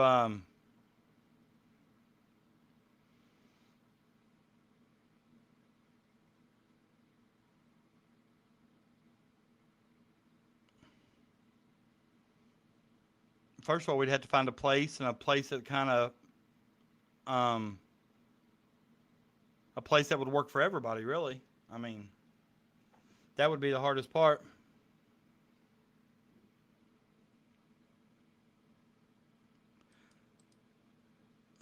Crash does. You don't, Holly. I've got you on Facebook. Nothing mysterious about you. Oh, Jay. God. Oh, I want to. don't know if I can make it happen, but yeah, I'd like to. Let me see if I can find.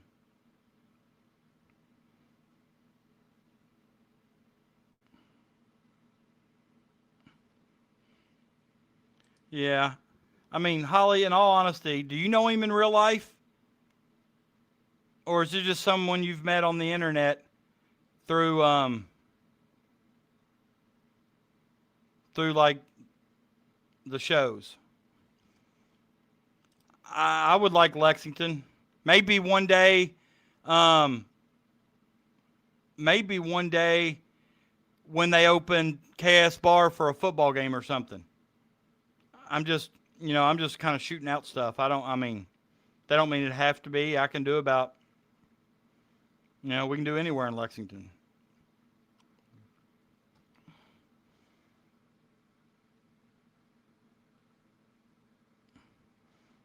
Holly's my lifelong best friend of the last 8 months. So I'm assuming you probably haven't met Holly.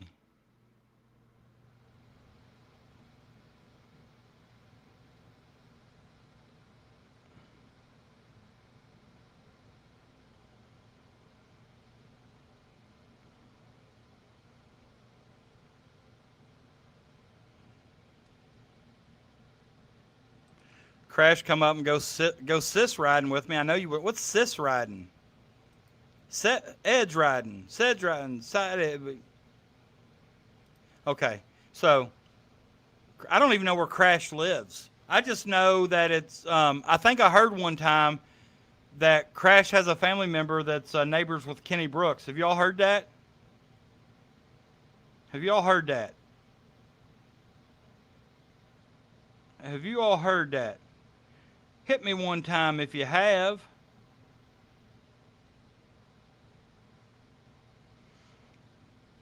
Did y'all know Crash had a family member that was next to Kenny Brooks? I'm looking for a video on my phone and I can't find it. I got a lot of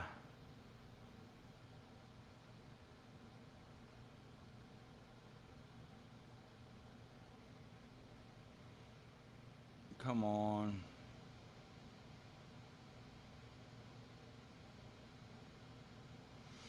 I got that video. I'm gonna have to eventually put it on my phone or on the computer. But I got that video of Cal at the end of one of his videos. He says, "You're gonna hate us when we come to town and beat your team." I know where Kenny Brooks live. Have I mentioned that my cousin is that okay? I thought so. I thought you had. Coach Brooks has a nice pool. The Fireball Peak made Crash a mod and me shortly after. Then Fireball Peak. Hey, I saw where Peak was back tweeting. Crash gonna have to get him on the show.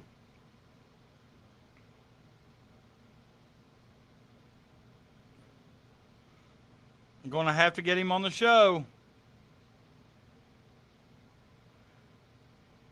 We also have a Nashville recording star that graduated from my school that's a little bit younger than me that comes back and does concerts. He's a Nashville recording star. You can find him on YouTube. David Tucker Official.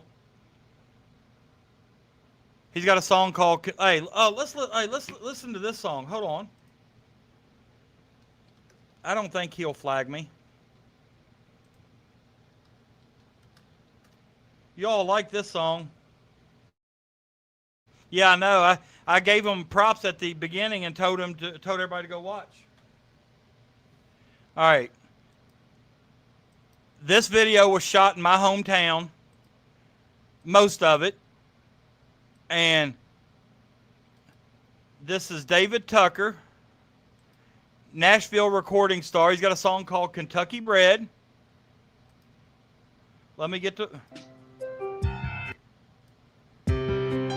Let me see if I can get the volume a little better.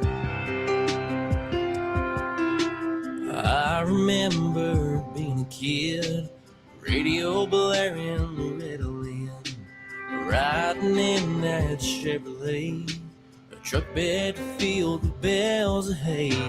I remember old Grandpa, words of wisdom holding strong. He said, wherever you may go, just remember where you're from. Kentucky bred, born and raised, the bluegrass state, USA. UK flags flying high in every yard that we drive by.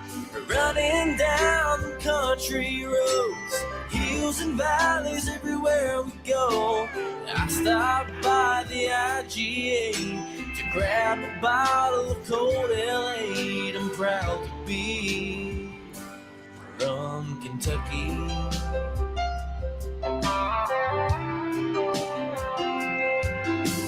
Farmland stretched for miles and miles. Wrangler jeans, yeah, that's the style. Diesel trucks and muddy tires.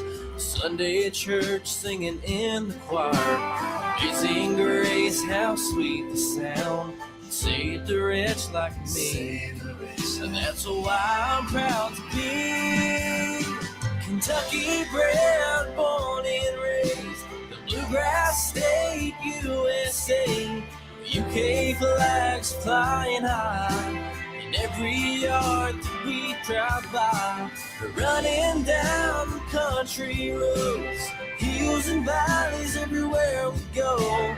I stopped by the IGA to grab a bottle of cold L8. I'm proud to be from Kentucky. Yeah, we've traveled near, traveled far, but no matter where we are, the place that holds my heart. Oh, Kentucky.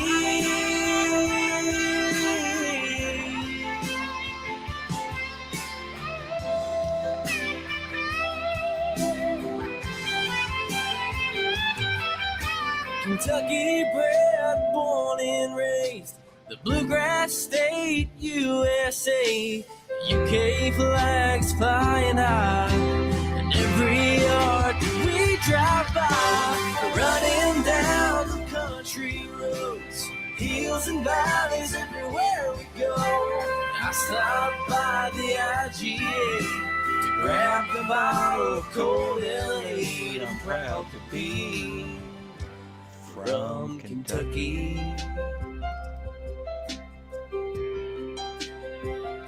I'm from Kentucky. Crash, did you say, is this a real person? Are you kidding me? You just saw him in there. Yeah, it's a real person. He graduated from my same high school. He's on a lot of radio shows, does a lot of local concerts in Nashville, trying to hit it big. He's got a lot of other songs on there as well. If you follow his YouTube channel his YouTube channel is, actually, it's David Tucker. Just David Tucker. He's got a sister that can sing really well, too. He started out in his church choir, just really good. He comes to the local schools here, does a bullying, kind of does a bullying presentation, and puts on a little concert for the local schools. He's really good. No, that's a real song. That's a real song. It's real.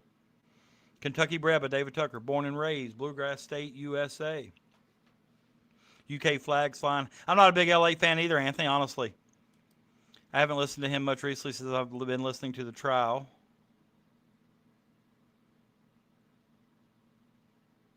Oh, you're talking about Peak. Okay, I'm kidding. It's Sweet Littles. Here's the thing. I promise you, he's real. I think a lot of country songs sound alike. I mean, y'all don't have to like it. I think I like it just because he graduated from my school. And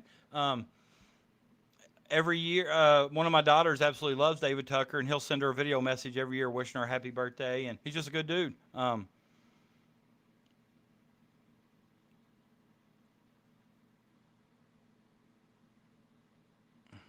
right on the Ohio River. We do a lot of pontooning here, just to relax and chill. L8 versus, I don't know what ski is. Oh, you're talking about and a bottle of ski. Bring it on down. I don't even know if I remember the taste of ski. I've had one, but I don't like, hey, they call L8 around here swamp water. Yuck. Ugh. You know what I'm saying? Swamp water. Now, I'm going to show you some of my playing. I mean, guys, it's 12:11. We've been on here 3.5 hours. I got to go to work. But I enjoy this so much. Y'all, I don't think y'all understand. Why didn't those things download? Hold on. Downloaded. It says it's downloaded, but where did it download at?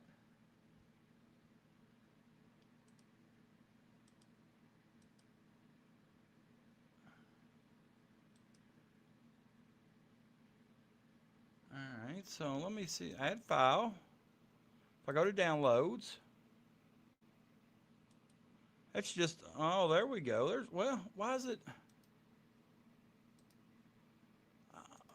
not showing up? All right, there they both are. Now, let's see if I can actually get them.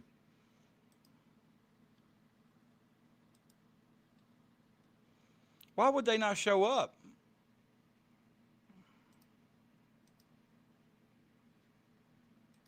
I'm not liking this. More. I'm on the videos. Add file. Downloads. They're not there. There they are. Okay, now we're cooking with gas. Oh, shit. No. All right, I'll just have to play them another way. They're not. They're not. Me too. All Mountain Dew. L8 from Winchester. We used to take a lot of field trips. Yeah, I mean, if I have my choice, I listen to hip hop rap. I don't listen to much country, but you know, anytime I'm the type of person that anybody from my town. Do y'all remember? Let me. I got a few things to show you, but just be patient here a minute. Let me see how I can figure this out.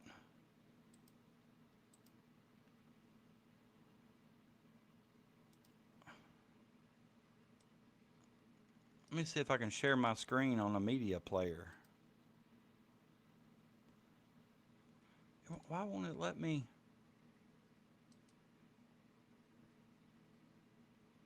All right, that's going to be for next time because I mean, it's not in 4K, so I can't add it, but it won't let me share my screen with it either. Something's not right. I was going to show you all clips of me playing ball and show you what I was going to do to the damn media people. They wouldn't let me in. Wouldn't let me in. Oh, maybe if I do it like this. Video. Oh, maybe. Come on. Yeah, there we go. Now we're cooking with butter. Or cooking with gas. Oh, that's the same one. I don't need that one. I already got that one.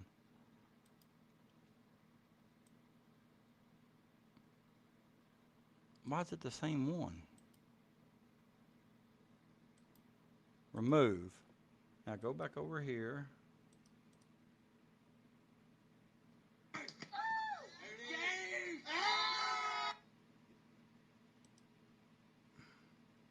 All right, so if I go here, video file.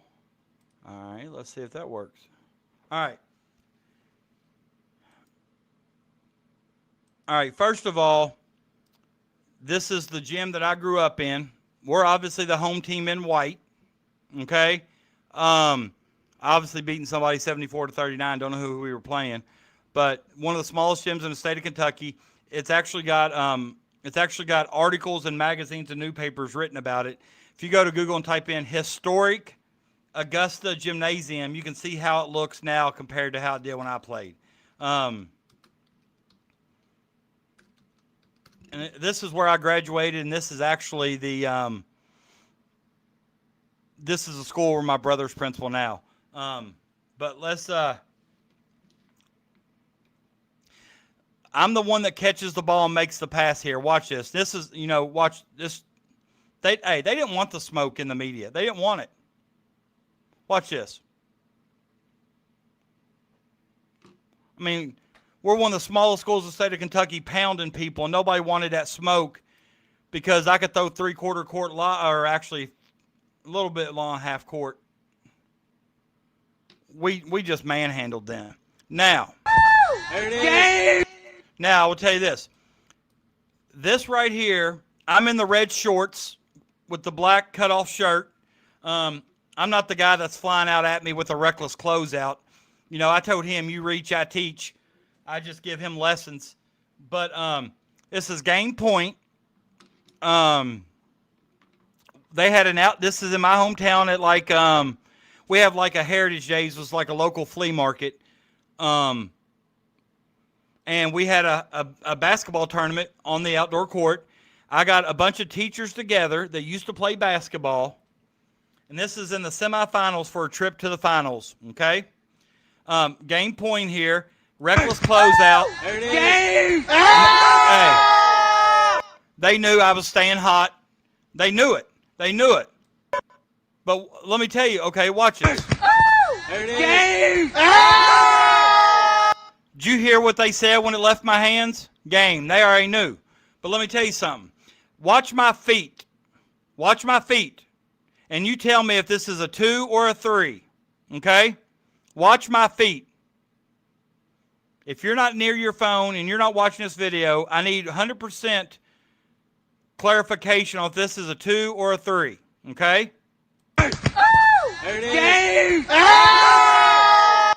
Is that a 2 or a 3? Jay, they didn't want this smoke. I'm telling you. They didn't want it. They didn't want it. They didn't give me a chance. But I need to know, is this a 2 or a 3?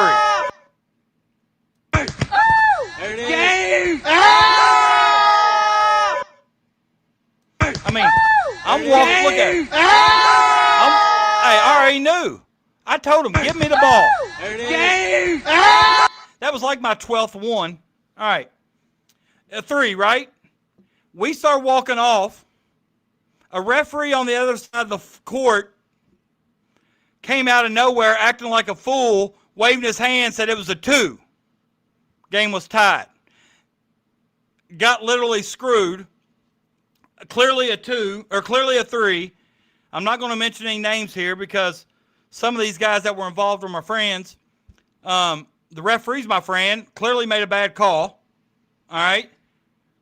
It's all that matters where I jump from. You can see where my feet land. Look, my feet land inside, but I'm clearly behind it when I release the ball. Release, rotation, flash. They came out of nowhere, hey, blowing a whistle. Here's what it was like. Here's what it was like.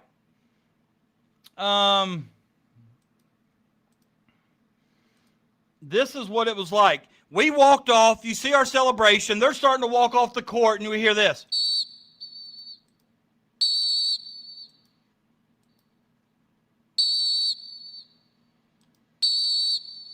Just going crazy. Waving his hands. That was a 2. That was a 2. And they end up scoring the next possession and beating us. That's how we lost that game. No, it was a friend of mine that was referee. I've sent it to him multiple times. We've had arguments about it. It was clearly a 3. I was screwed. No doubt about it. But they end up beating us right after that on the next possession. We wasn't going to beat the team in the finals anyhow. The team in the finals had Brent Bach, who's Augusta's all-time leading scorer that ended up playing 4 years at Bellarmine. Just a phenomenal basketball player. He graduated from my high school, and he brought some of his Bellarmine guys with him as well, some other players. And we were old, fat, out of shape. We wasn't going to beat him in the finals, but damn it, I didn't want to be screwed from the finals. You know what I'm saying? So, but I'm telling you right now, the media, Mark Pope, the media that got in, they didn't want this smoke. They didn't want it. That's truth. They didn't want it. Some guy that was a roofer in another state, I can't remember his name. Tim Donahue. Tim had bets on that game, Jay. Tim had bets on that game. But no, last thing I'll show y'all, it's getting late. But you all know when I say 14K Sports Media Production sponsors me, and you've seen him comment in the chat.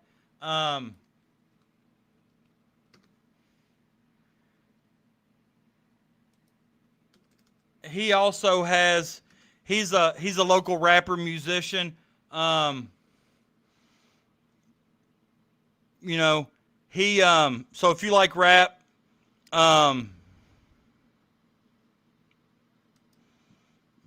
listen, I should set it up with Doug interviewing me. I don't want to get fined though, but no joke. If some of you guys that like rap, I heard some of you say it, go follow my dude.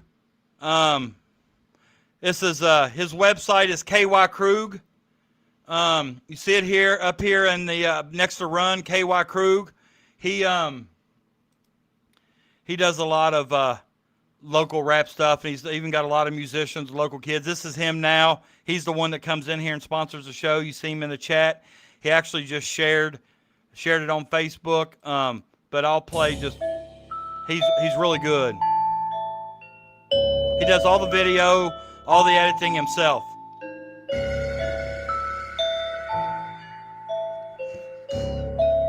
Hit me with the mic one time. Yeah. My mind's eye could traumatize even Stephen King's dreams. Damn, went to bed with a nightmare, woke up with the real thing.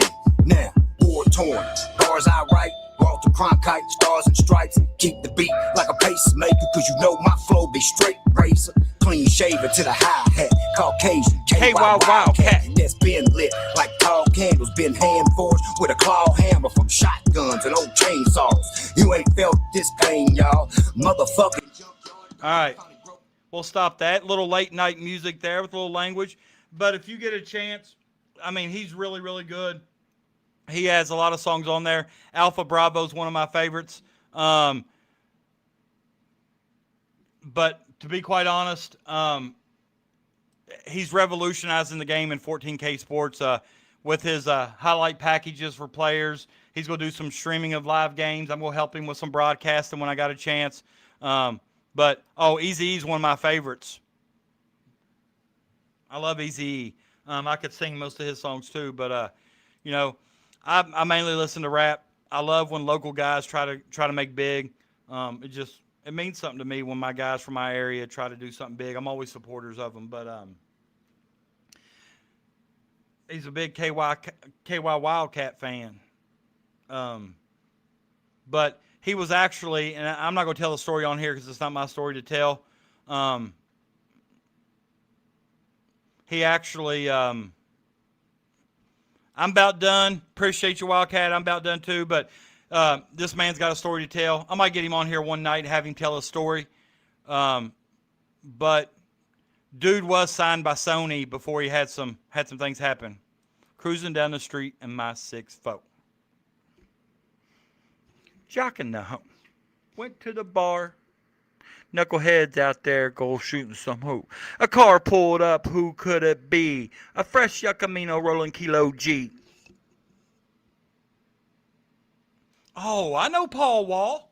Yeah. But, guys, I could talk rap. I could talk sports, especially with this chat. Love you guys. Appreciate each and every one of you. I stayed for 4 hours tonight. 4 hours tonight. Hit up the T-shirt, the tea shop in the chat. Hit it up. Shirt, $16. Membership, super chats. Let's get it going. I'll see you guys on Sunday with Hillbilly Crime, 8:30. Be here. Subscribe to her channel. She's going to be great. Love you guys. Peace out. Stay hot.